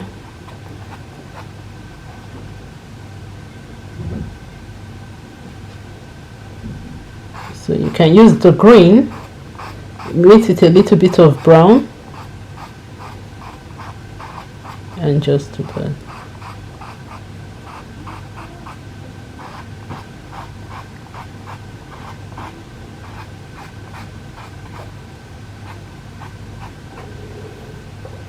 Okay, now we've covered those streaks. So if you have those streaks, which will now give vertical streaks, which we did the first time when we were blocking in the color, you will need to do this little to give sometimes it's necessary. Let me get a clean brush so that I demonstrate it. sometimes you may want to take a little bit of half of the right color like so, and half of a darker shade like so, and you can blend it if you want to. But I don't want to do that. I don't want to do all those ones, because you will not have the brown on one side and the other. No, I don't want to do that. So you can do that if you want to. I want to mix it in like so, having not thoroughly mixed, but just having it like that, and I can control my own. You don't really have to have the brown. I can now paint the green over it. Okay, now work on. So I picked only the green again, and go if I find it's too dark, because you know we are trying to create a dimension. As we are creating dimension, we are still trying to make sure our leaf look realistic. So I'll go pick, when I go for this mixed brown, those green mixed with brown, I'll still pick a little bit of green there, and then I'll flip my brushes to make sure one color, that if one side is getting too brown, I'll get the green and apply the green over it. So if this one is getting too brown, and I'll put a little bit of green. It's not a brown leaf, so that's why I'm doing that. And just to cover up in case I make any error, it helps me to blend it in. And remember, we have to follow the direction of the veins. Just keep our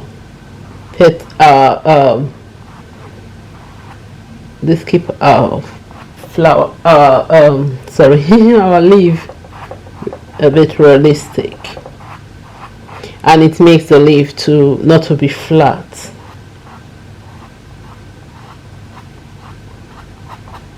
So I'm just going to put that.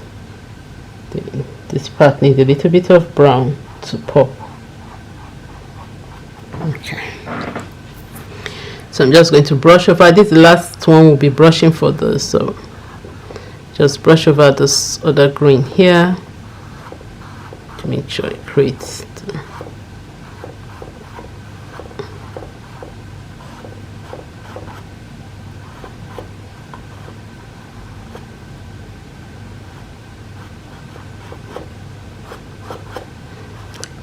it means that if you do your work and you find a mistake, you can come back later. It's acrylic, you can come back later, paint over it and make it so I'm going to do this green over here.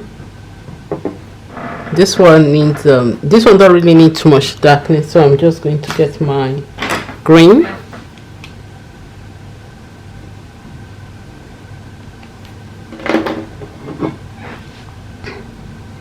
So I'm going to paint this one with a green. I'm using the same brush, so there's a bit of a faint brown in it. So just to put a bit of highlight. See, I'm using the same brush. And let's see if we can go closer. And I'll put the part I'm working on. Okay, so take the same, just normal green, but the brush still have a bit of faint brown, brown tint on it. So I'm just going to now follow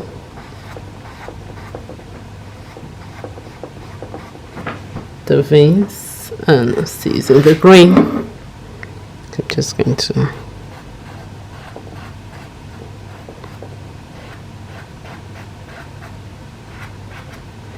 then I'll go for a little of the brown now, since I've put the greenness, and just put those ones to just put up, and the same feathery strokes. So that's what we need. The feathery strokes is what we need. So this one will go out, so just brush this one. Okay, I think that's so let's step back a little. As usual, step back, check our work. I'm going to turn it again.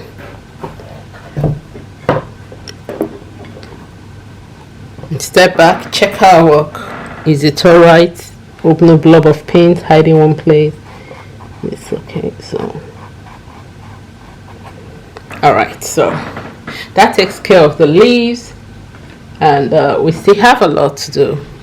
Art is not one thing we can just rush over. So for this one, I'm going to get my orange, and okay, I'm going to put a new bit of orange here, this bright orange, and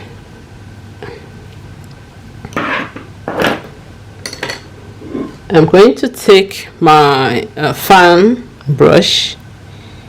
No, I don't think, okay, I can use it to make streaks. So I just want to make, on this other one, I want to make streak. I want to see how dark it is. It's not that bright, so I want, for the base petal, I want something to, so I think I'll mix it with some yellow. I'll mix a little bit of yellow ochre in. I think that'll give me the color I want. So let me see what I have a brush here that can do the job. Okay. All right. So I'm just going to use this flat brush to mix it in.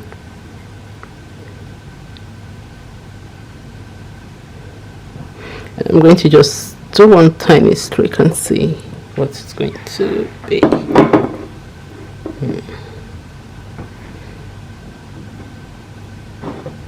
I think a little bit of yellow ochre too. Alright, I think that should be. So I'm just going to mix this one in. We're just going to create streaks on the, okay, this, alright. So we are just going to create streaks on the petals, the outer petals. So I'm going to make sure I put out enough paint from it. I don't want it because I want to just make a tiny streak like so, just to give the petal some dimension. And I'm trying to create a curve. Going to create a curve.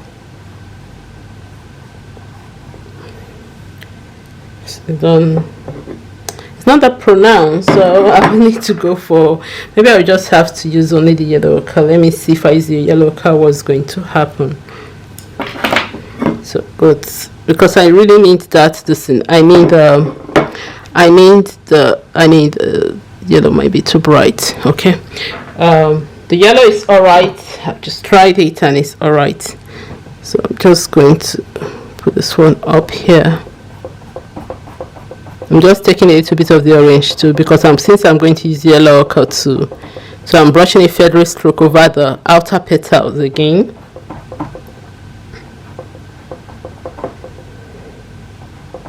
Just some parts I think they look too dense, and so I'm going to use the yellow ochre to create streaks. So using the flat brush to create some feathery, it's going from the tip. If you notice, the red has already given that kind of, the darker red has already given that, since it has encroached into our upper part of the outer petal. So we need something to bring a bit of highlight and a fold to the petal.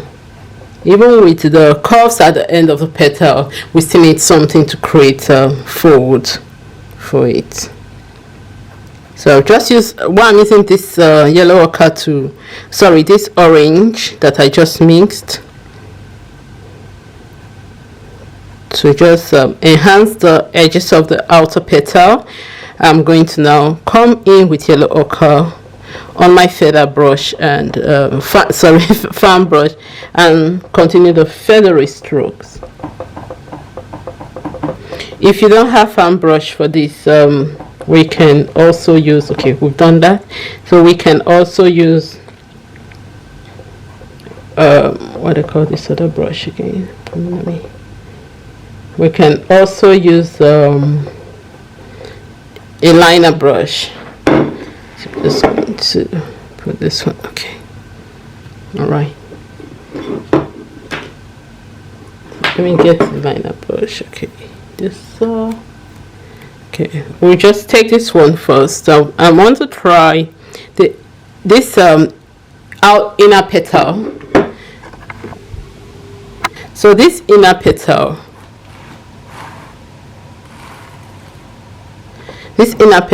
we need to demarcate it. So with the darker orange, I'm just going to put it's not that pronounced at this ends here, but so I'm just going to use it to outline the inner petal, but not the upper part of the petal. The upper part of the petal will just be outlined with white, very faint pale peach, orange peach. So we're just going to use the same. I'm still using the same color, but you know, when you layer colors over another, it's crazy. We've layered it here is darker, but in here is the color we mixed. That's because you're working over a light shade. So we are just going to demarcate the petals here. Okay. So here we have demarcated the petals. Now the petals look. You can use a thin liner one, but I don't have any thin one. So let's go for the fan brush now, and going with the yellow ochre. I will need to wash some of my brushes. I'm going to come into the it didn't work there. So using the fan brush, I'm just going to dip,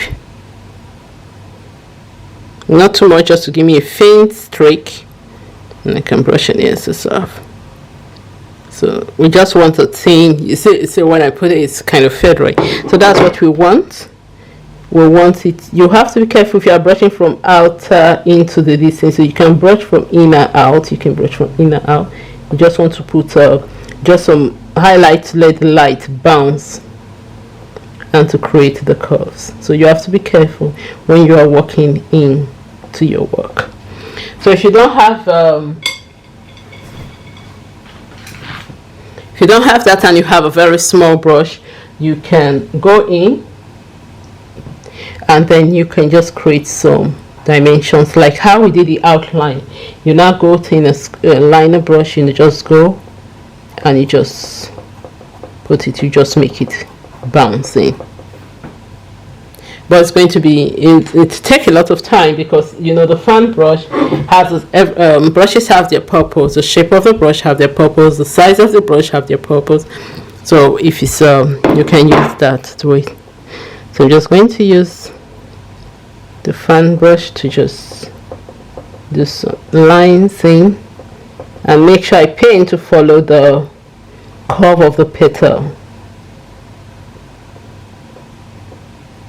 The secret of painting flowers is in the curve of the petal that creates the dimension. Be it digital, be it traditional means, it's always in the curve of the petal. Makes your flower, you can make your flower look very flat. You can make your flower look very.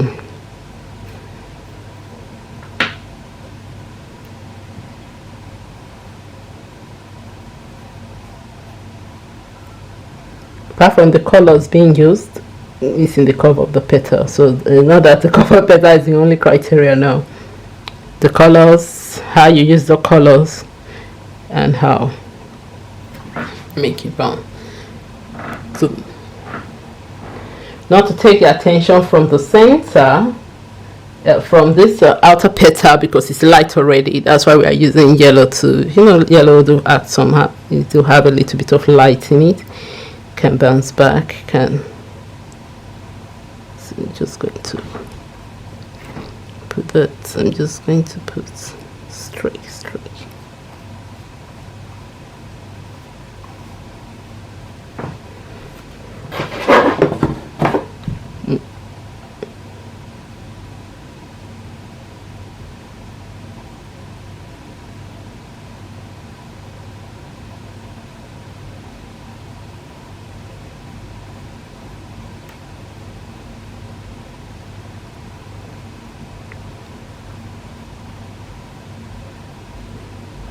So this one we still need some yellow to bounce this one for us. So make petals come up.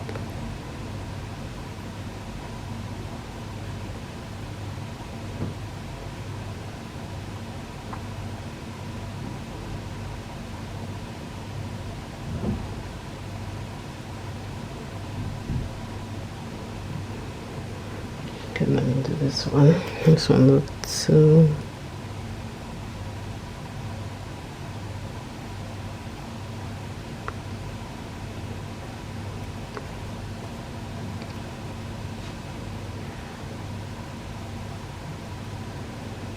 I've painted this flower with just lines digitally, just filling it in with lines instead of color, like that. So I've painted it lines. So you can search for the. I don't think the video is up now, but I've painted it. So I use it for a text eye. I will have to do another video and put it up. So have that video soon. So if you are watching this later, you can check maybe the video. That video will be up by then. I'll do that one quickly.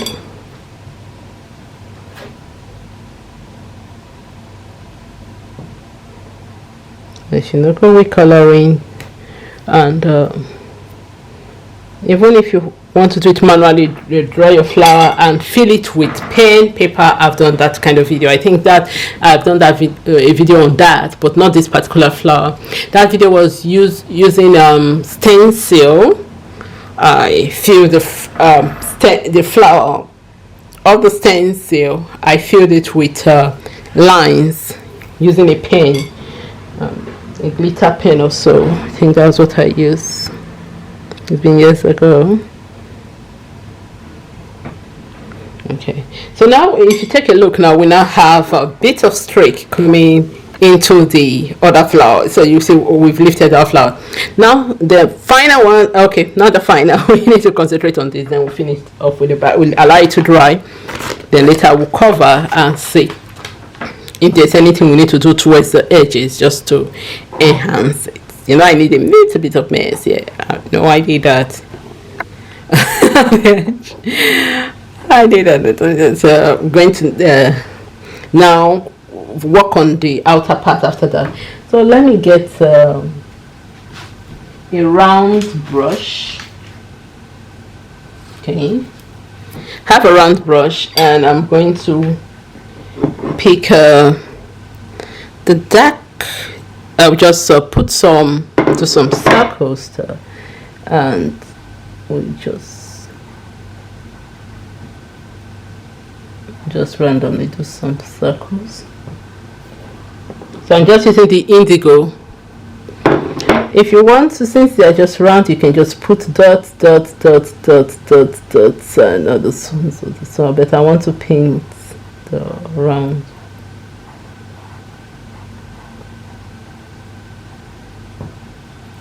So you're still using the indigo.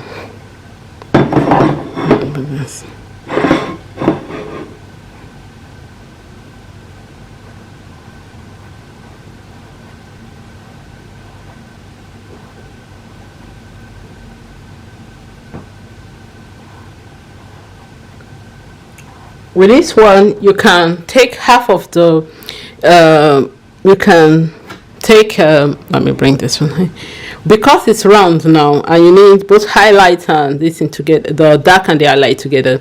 You can use this round brush, put a darker shade on one side and a lighter shade on the other side. You don't need to squish or anything, you just need to put them, and when you paint you will see it just, oh sorry, I didn't know it was that far.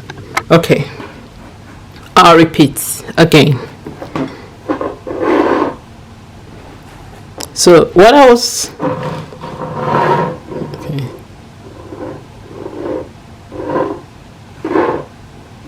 So what I was explaining, what I was doing just now, we take the indigo.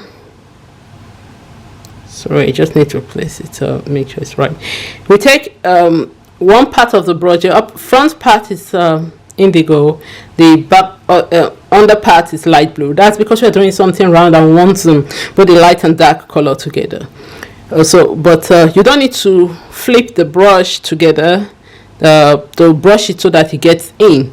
You just need to, when you are working, so you can see that we have one side, and I've not gone on the brush to make a stroke like this to blend it in. We don't need to blend it in. We will blend it in the work. So now I'm just going to go, and when I blend, we will have all of them. You say we can have them together like that. So when you go, you have it towards the end. You can just have them together. The part of the indigo will come in as you blend it in. Some light blue or indigo, whatever color you're starting with, we're just working. So you do same, continue, and you just do that. So that will give us the highlight we need, and give us the extra something of the stamens.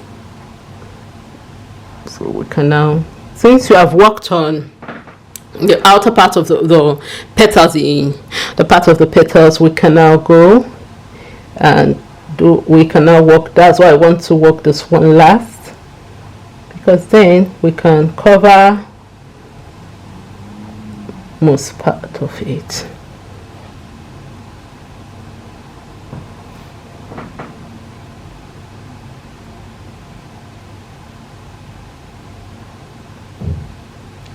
So now when I'm working over some of the stamen, I remember that some parts has light. So when I work on that part that has light, I will put a darker shade over the others to overlap it, so that I'll have something like this, so that I'll have a blend of not really a blend, I will have a good grip of both colors in there, without just having lighter than to be as if for this. Then sometimes you can just load, you can do a block of which, maybe here you can just do a block of the darker, let's put it the indigo, mix them, you put a block, then we can come with a shade and do this thing. So anyone you want to start with. Some people prefer painting blocks because it's easier, because when you paint blocks, you're blocking the color first. It's easier to just start painting over it. Then it helps you, it covers up any whitish part of the artwork. So you say we've turned everything out to a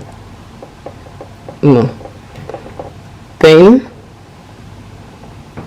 if you have a staple brush, you can come in, you can just staple the technique of stapling, and just staple the to create it. So then you can put half again and half, and when you staple, you have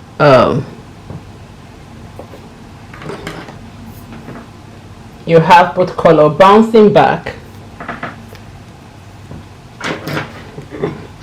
So when you take the indigo, half of the indigo now, and take a little bit of blue, light blue.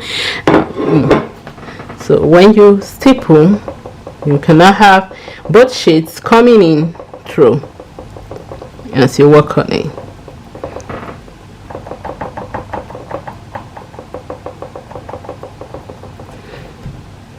Now I'm going to start painting with only the blue. Just going to paint some circles, still using the same brush.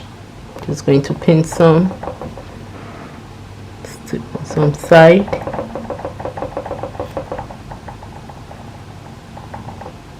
Go for the dark, and then we'll start painting the blobs. So we did that with the indigo. We'll now start painting. Just staple around,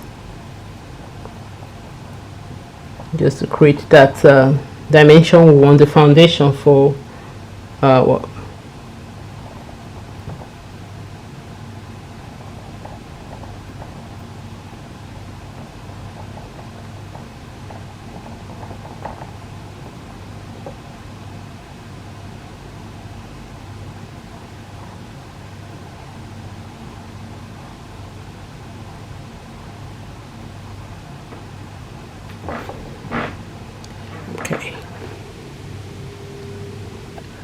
So we are not finished yet. It's still too wet for me to. I don't want to walk over it wet. We're going to create. We've now gotten our foundation art. While we leave this, we just leave it to dry a bit so that I can walk over it, because we want to put color. I don't want to take in the colors, and so I want to walk over it to create the circular shape, and we'll now put a white highlight. We'll now use a very light blue to go into it. While we mix a darker shade of the indigo, maybe like midnight blue, we're going to now use that, and we'll now make different colors. We'll now make different monochrome shade of blue so that we can create that center piece. With that, then we can allow it to dry, then we'll work on the background again. So I've allowed it to dry a bit, so I'm going to take only the blue now and start creating circles.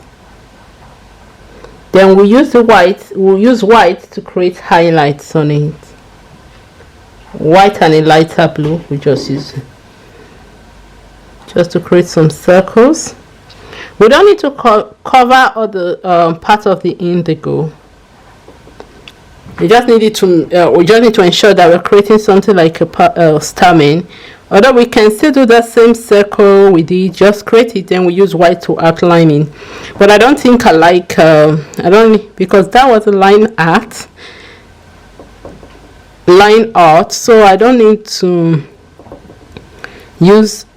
really do those kind of this thing. So just creating it, just dab it like the stamens, and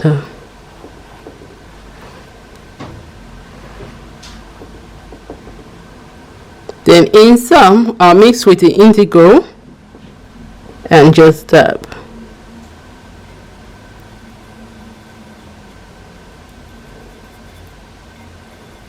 So let me add some blues, some light blue to the indigo. Some light blue,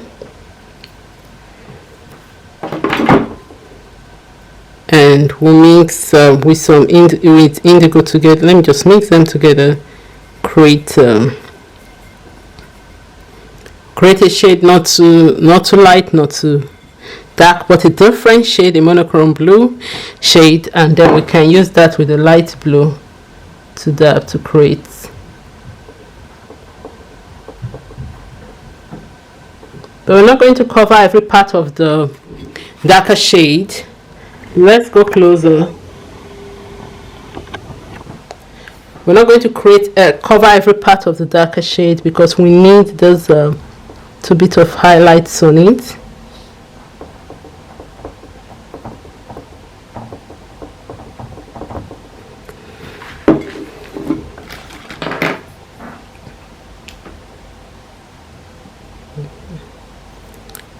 So now I've done that, I'm going to add a hint of green to it, as if some of the buds have not yet opened, or so I'm going to add a hint of this bluish green to. So we have a different shade now, and we've mixed it with the light blue, with the mid blue. That's the blue mixed with. Okay, let me repeat myself.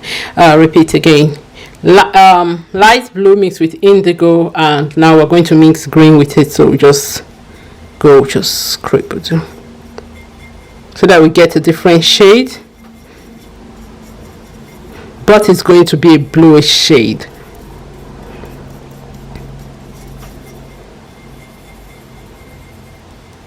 And just to create a hint to some of the colors so I'm just going to keep on go back, so that I'll keep on mixing until I get the actual shade that I want.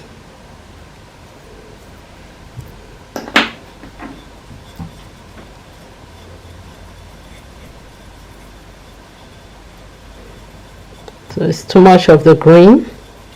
Now it's going to be, let me see what's going to be making. A bit of.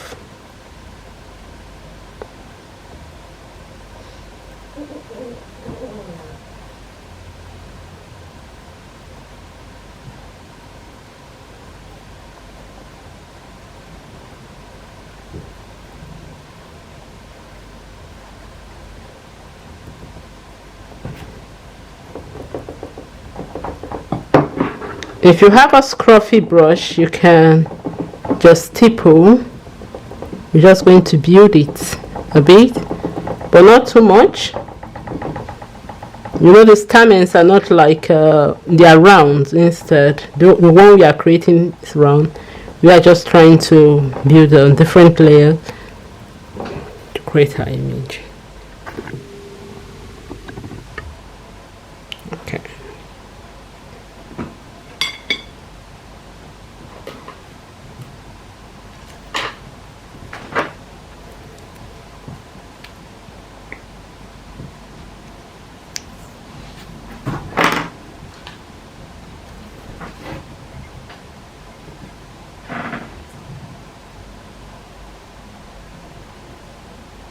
So now I've done that. I'm building with just indigo. I'm building circular. With just the indigo, I'm just creating. Now we have a base with different glowing. So I'm using just the indigo and a round brush. I'm trying to create my circular foundation now, as if I'm creating outline for the stamens.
It's not too clear because we still have, so we now need a bit of white, very light blue, to enhance the colors out. So if we have a very thin, let me get white. So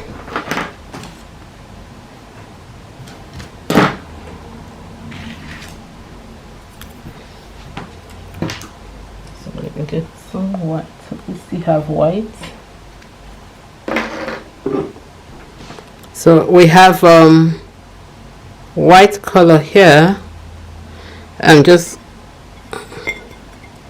we have white color here, so I'm just going to take some of the white and then we'll go around and build the. So we're going to now highlight it by outlining it. If our brush is getting too, we may need to use another brush, and I don't want to wash brushes because I'm using acrylic, because I need to dry my brush. So now we're just going to just go highlight.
All right, so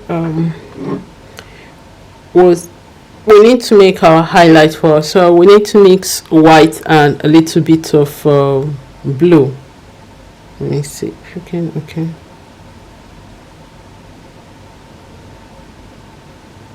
So we need to mix white and blue.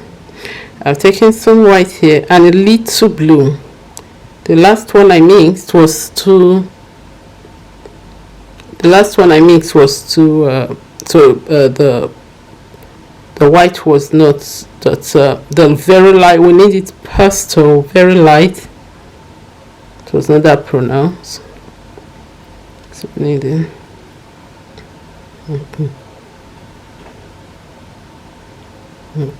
So then after mixing it, you can see how light it is. One other end, I'm just going to dip the other end in the blue. The blue we mixed into the white, so that when we go closer, so that when we now create highlights, the white is going, the light blue will be outside. So that's what we are going to start creating over our work. We already have so first of all, we'll do the ones at the base. We go back, we get more once it's out. This is, so we mix. Easiest way to do this timing. If not, we're going to be here for a long time after doing that depth or something. So we go this time around. Oops, no. The white is in the middle. You can see the white is going to be in the middle this time, and the blue is going to be out a bit for this other one. Then we'll continue in that. Then this time we'll flip just to create different let's see, as if blobs of paint. Sorry, boards. Going to make something like tiny boards.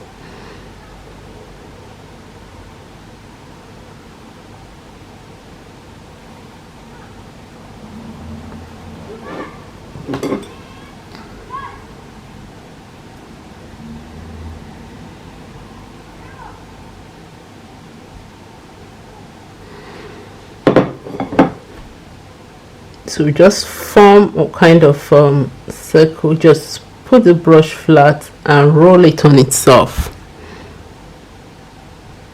Push it and roll it on itself to give us that dimension.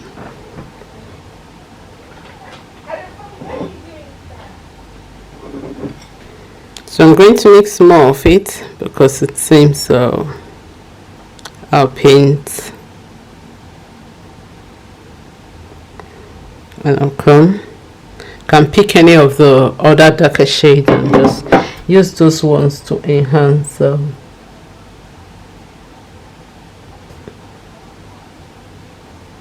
me see.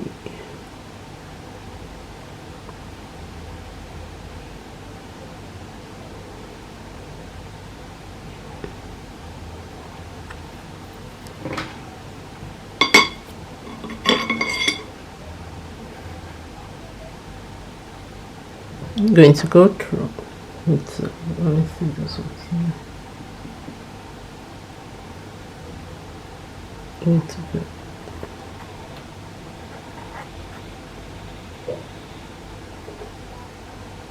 here. This one's looking soft for my eyes. Okay, small brush is even working better.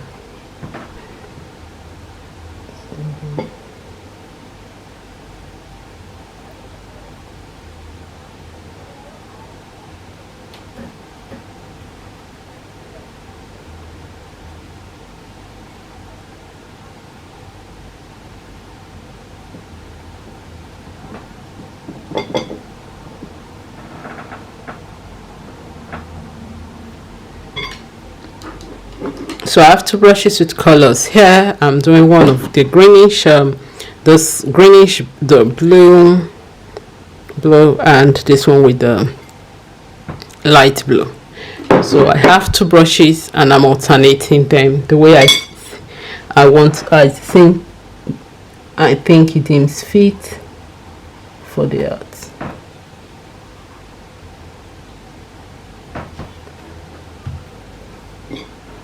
There we go.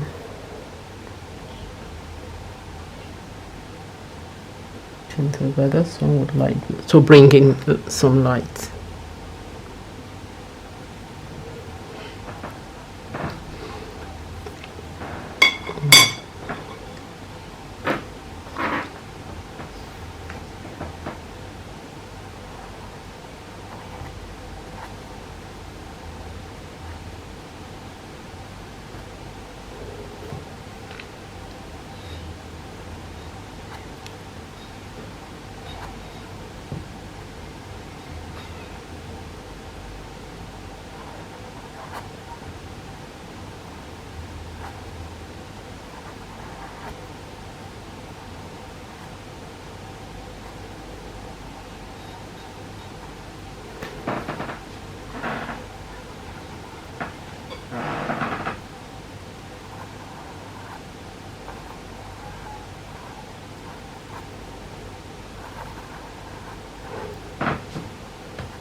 If you take a look at the flower, it goes like so.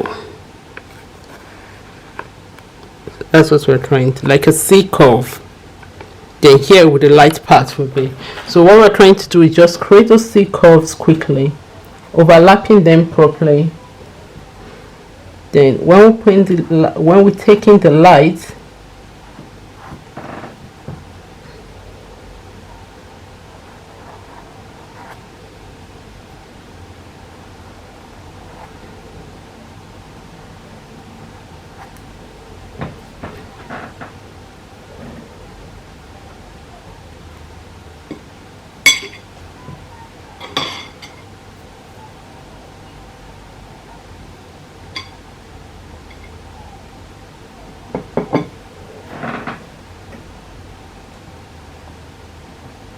now I can come and dab in the white so that it creates those then when it's right, we can now do with our outline.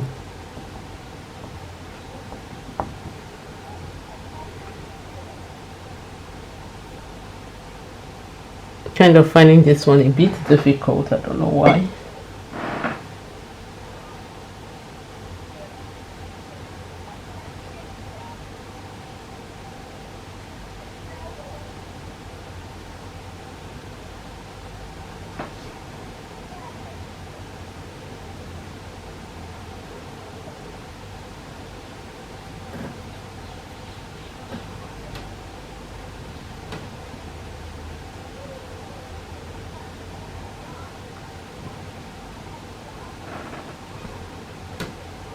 So we did a very light blue.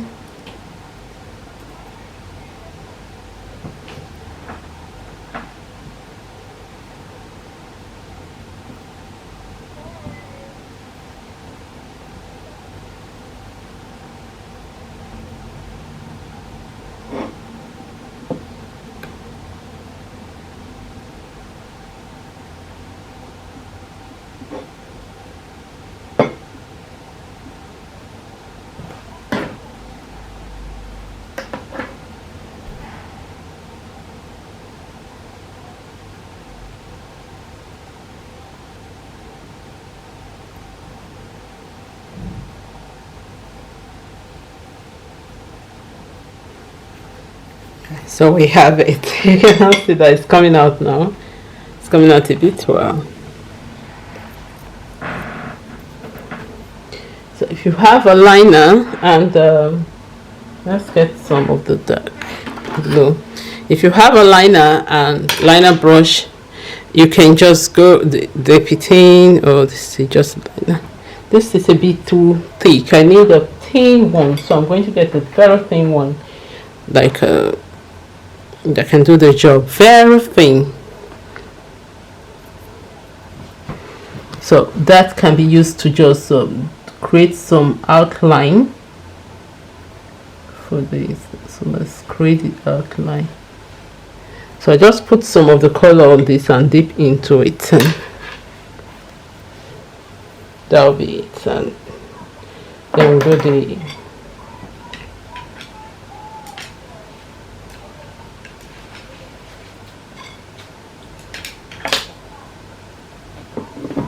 so we just dip into the indigo blue and use that one to line, just to create some outline for the birds. This is optional, so you don't need to do it.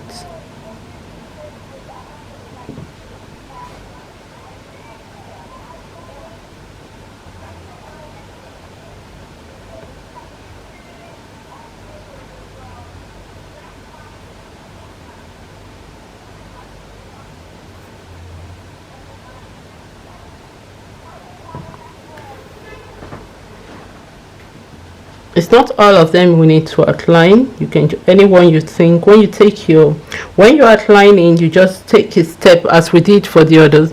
You take a step backward, you see how it is.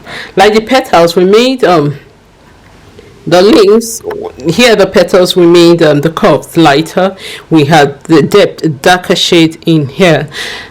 We had some highlights on the outer petal. Then the leaves, we had darker, the veins are light. The other part of the leaves where the net veins are, the midrib is light, with the intense veins, they are light.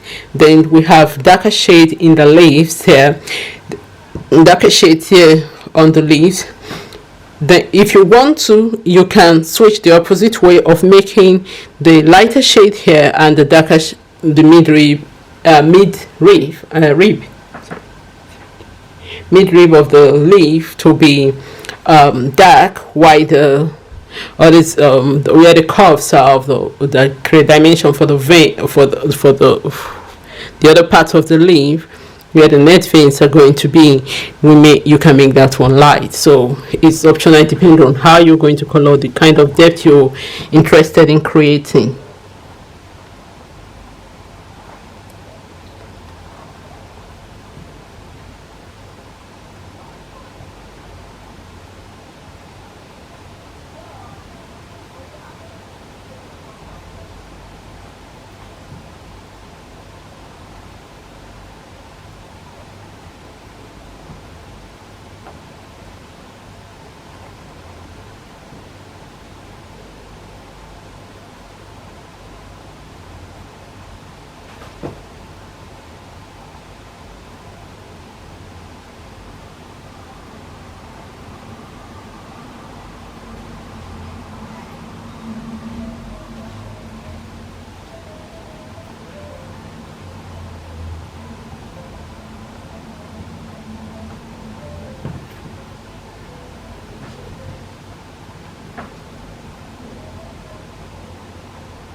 So this pot is always giving me, would have been giving me some.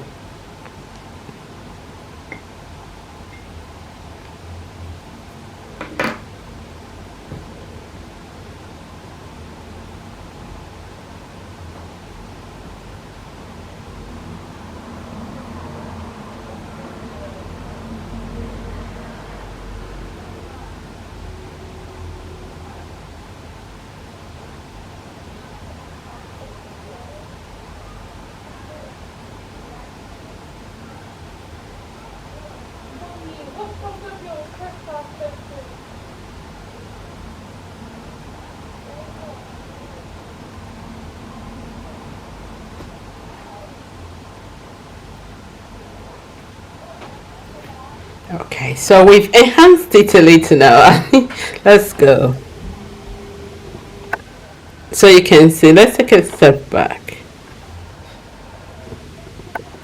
You can see it, and let's get closer to it. So you can see we've enhanced it. The white is out now, the blues are out.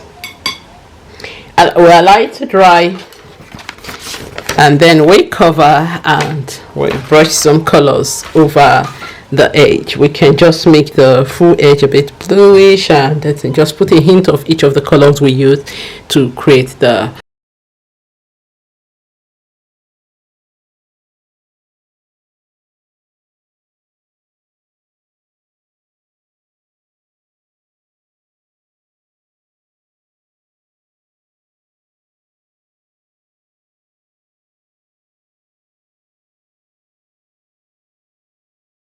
sponge. You can, if you want to use some brushes, we can.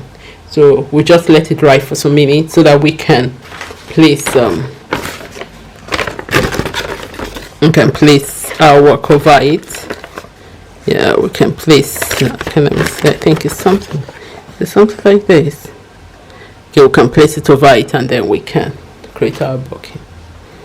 So far I think I'm kind of impressed with what we've done. So here we have our art is now dry. What I'm going to do now is to take our mask and make sure we place it over it. We don't need to press over it. You know, we've painted our artwork, and just to protect the work from this, we'll move it when we want to. Then we're going to go over the edges. So with my very big brush, I'm going to continue my brush. I'm going to dab some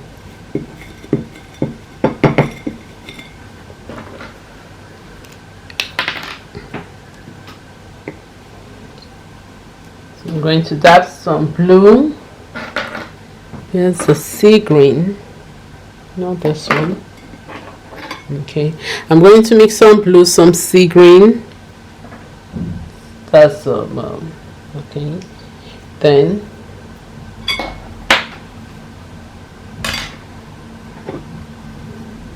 just going to dab them to mix them together, stir them together.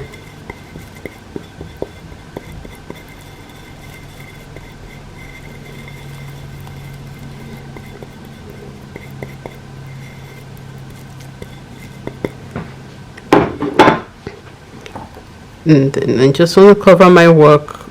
Now you know I've painted out a bit, so my mask is a bit smaller, so I'm just going to dab just to create a, make sure it covers the side. And I won't go that close to it with a big brush. I'll come back and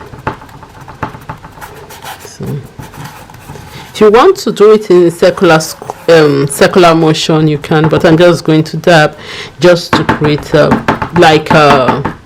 using a scruffy brush. Though I don't have a scruffy brush, so I'm going to use a round brush, and I'm just going to dab over it.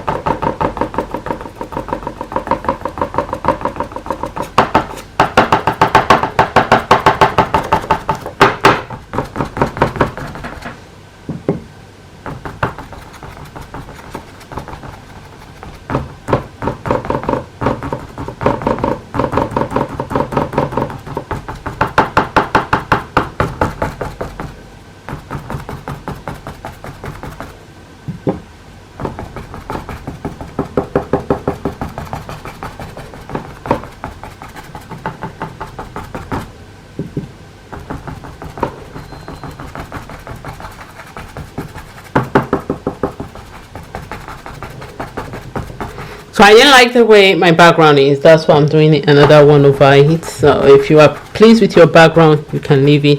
But if you are not pleased like me, you can come over it, just mask it. Can paint over it. Anything you don't like, you can paint over. We are using acrylic paint. I'm just going to brush it in.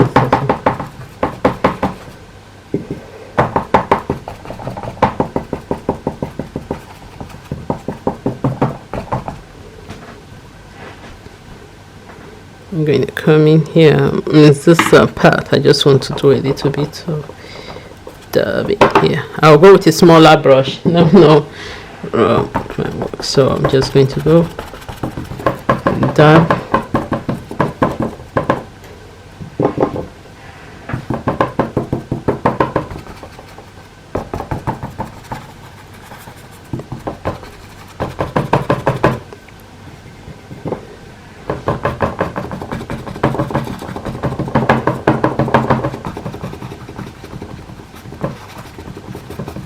I can even leave closer to the design. I can leave the part that's closer to the design. I can leave that part in the light blue, just as if light is going, so that it's not that mesh to the background, because we have a darker edge towards it. So, and you know, is kind of greenish blue, so to be as safe. So we can leave this towards the edge, that one. If we don't want to go closer, we can decide not to go closer.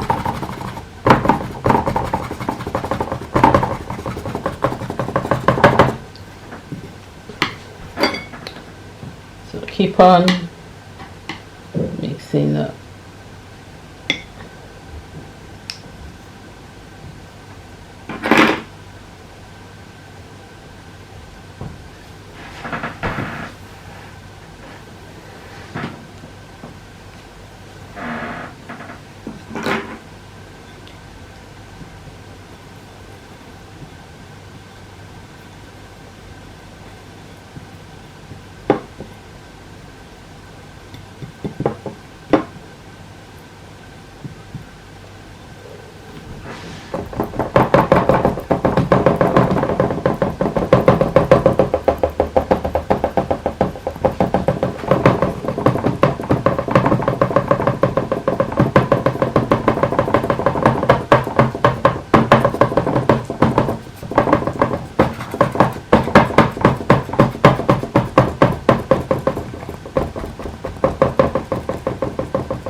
I'm just going to lift to see what we've done. So we've stippled with our round brush, and just going to take a look and just lift, and voila, we're finished. If you want to add a hint of any other color, you can. So I think this is good.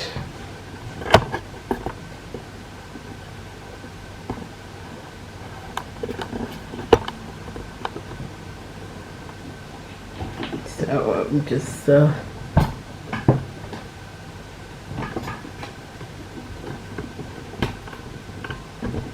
going to go off a little so that we'll see it. So taking a look,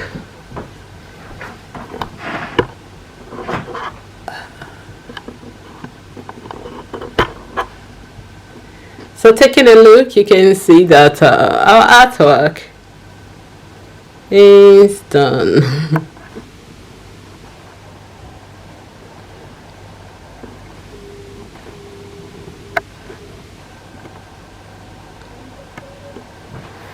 So here we go. Let me just talk through it. You can see. Let me just talk through it. You can see. So taking a look at it, you can see. Let's take a look. You can see that we have our stamens. We've put the highlights with the blues, and we've done the petals, marking each and every one of them. We have we need to do one thing. I think the upper petal is merging with this. I think I forgot to do that one. We need to. Do I have any brush again?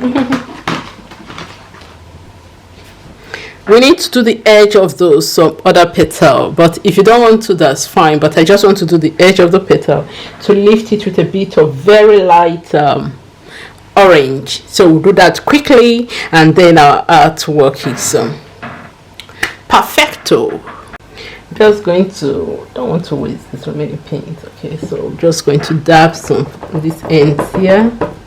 That looks a bit of so I'm just trying to cover any parts that saying I still have more paint in my, so I'm just going to use that to cover. And okay, some people like painting the edges of their work, so we can just brush that. Since I have too much paint, I can use it to brush the edge like a mirror in, so I can just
all right. So we have that, and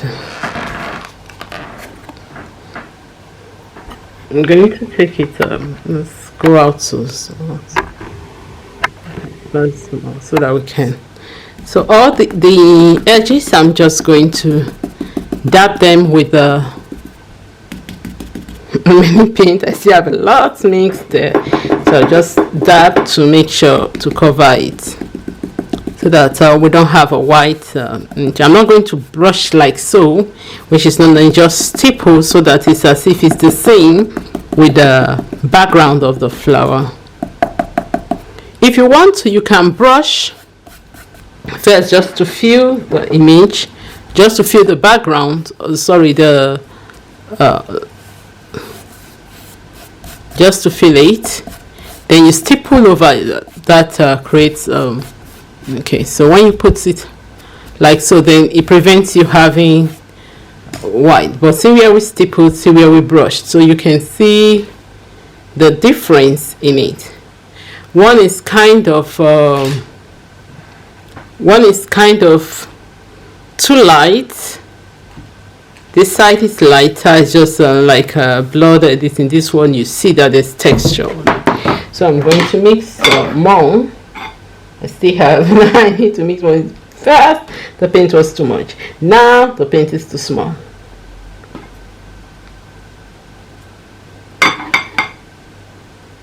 So put mine to go.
So I'm going to start dabbing again, stippling, stippling, so that we create a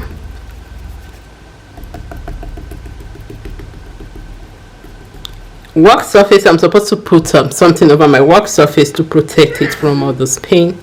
I'm supposed to put something over my work surface to protect it from paint, and so because it's acrylic, I just hope you don't stain this table, because I do love this table.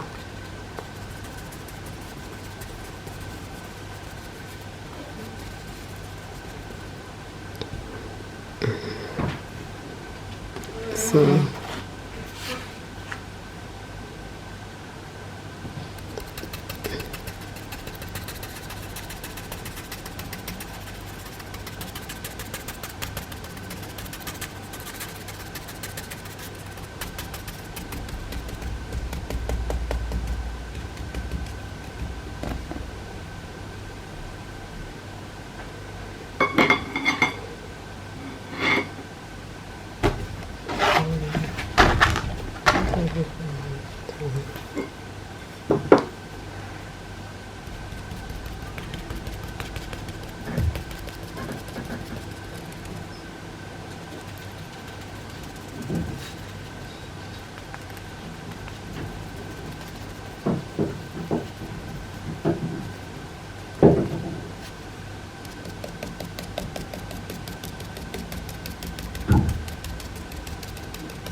Okay, so here we have our wow. That's interesting. So okay, still have more paint. So I'm just going to go over this part.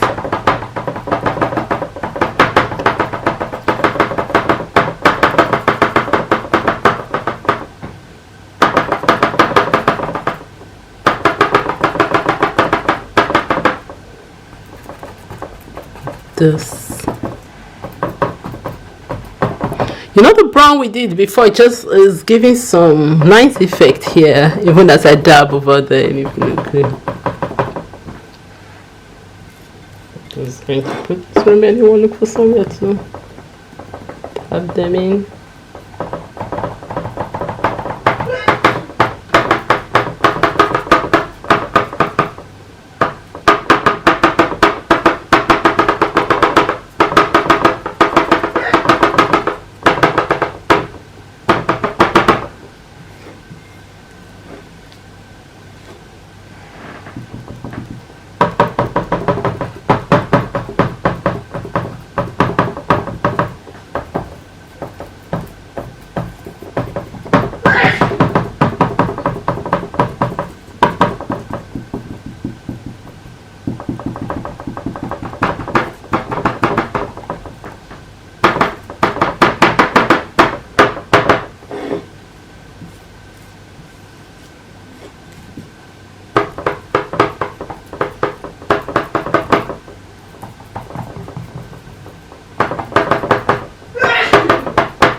So I've just put a little bit of white here.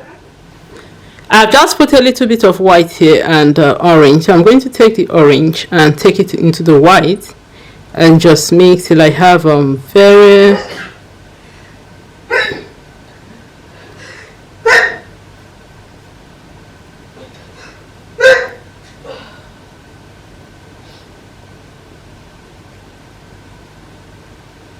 now roll my paint in it. Oh, sorry, roll my brush in it.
So I'm just going to brush it in feathery stroke, just to make sure it's not like too intense on the edge. Just continue using the brush to just blend it in.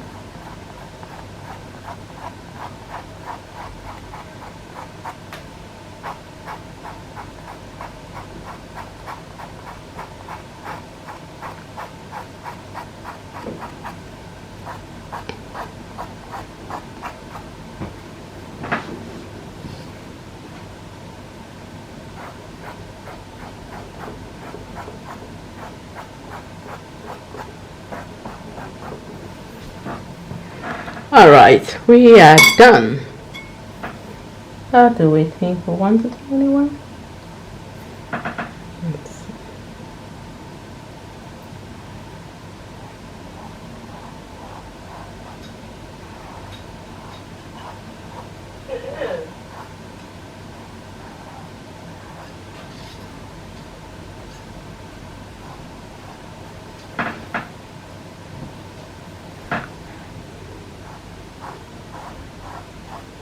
If you want more folds, because this one is bright, you can just do some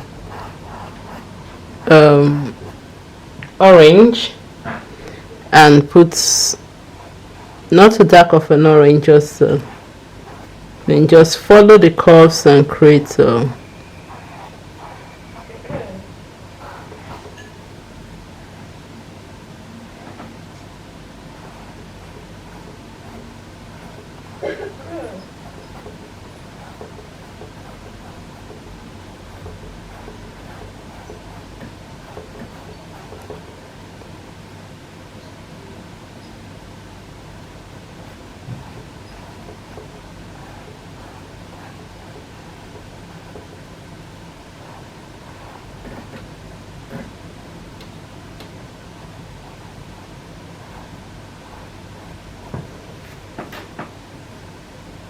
okay. So here we have our arts.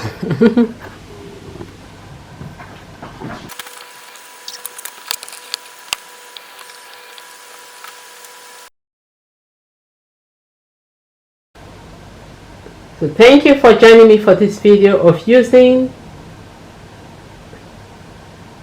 Thank you for joining me for this video of the versatility of the digital image in various craft, using the digital image to create an item for home decor, paint the canvas for home decor. Until next time, happy designing and bye for now. Thank you.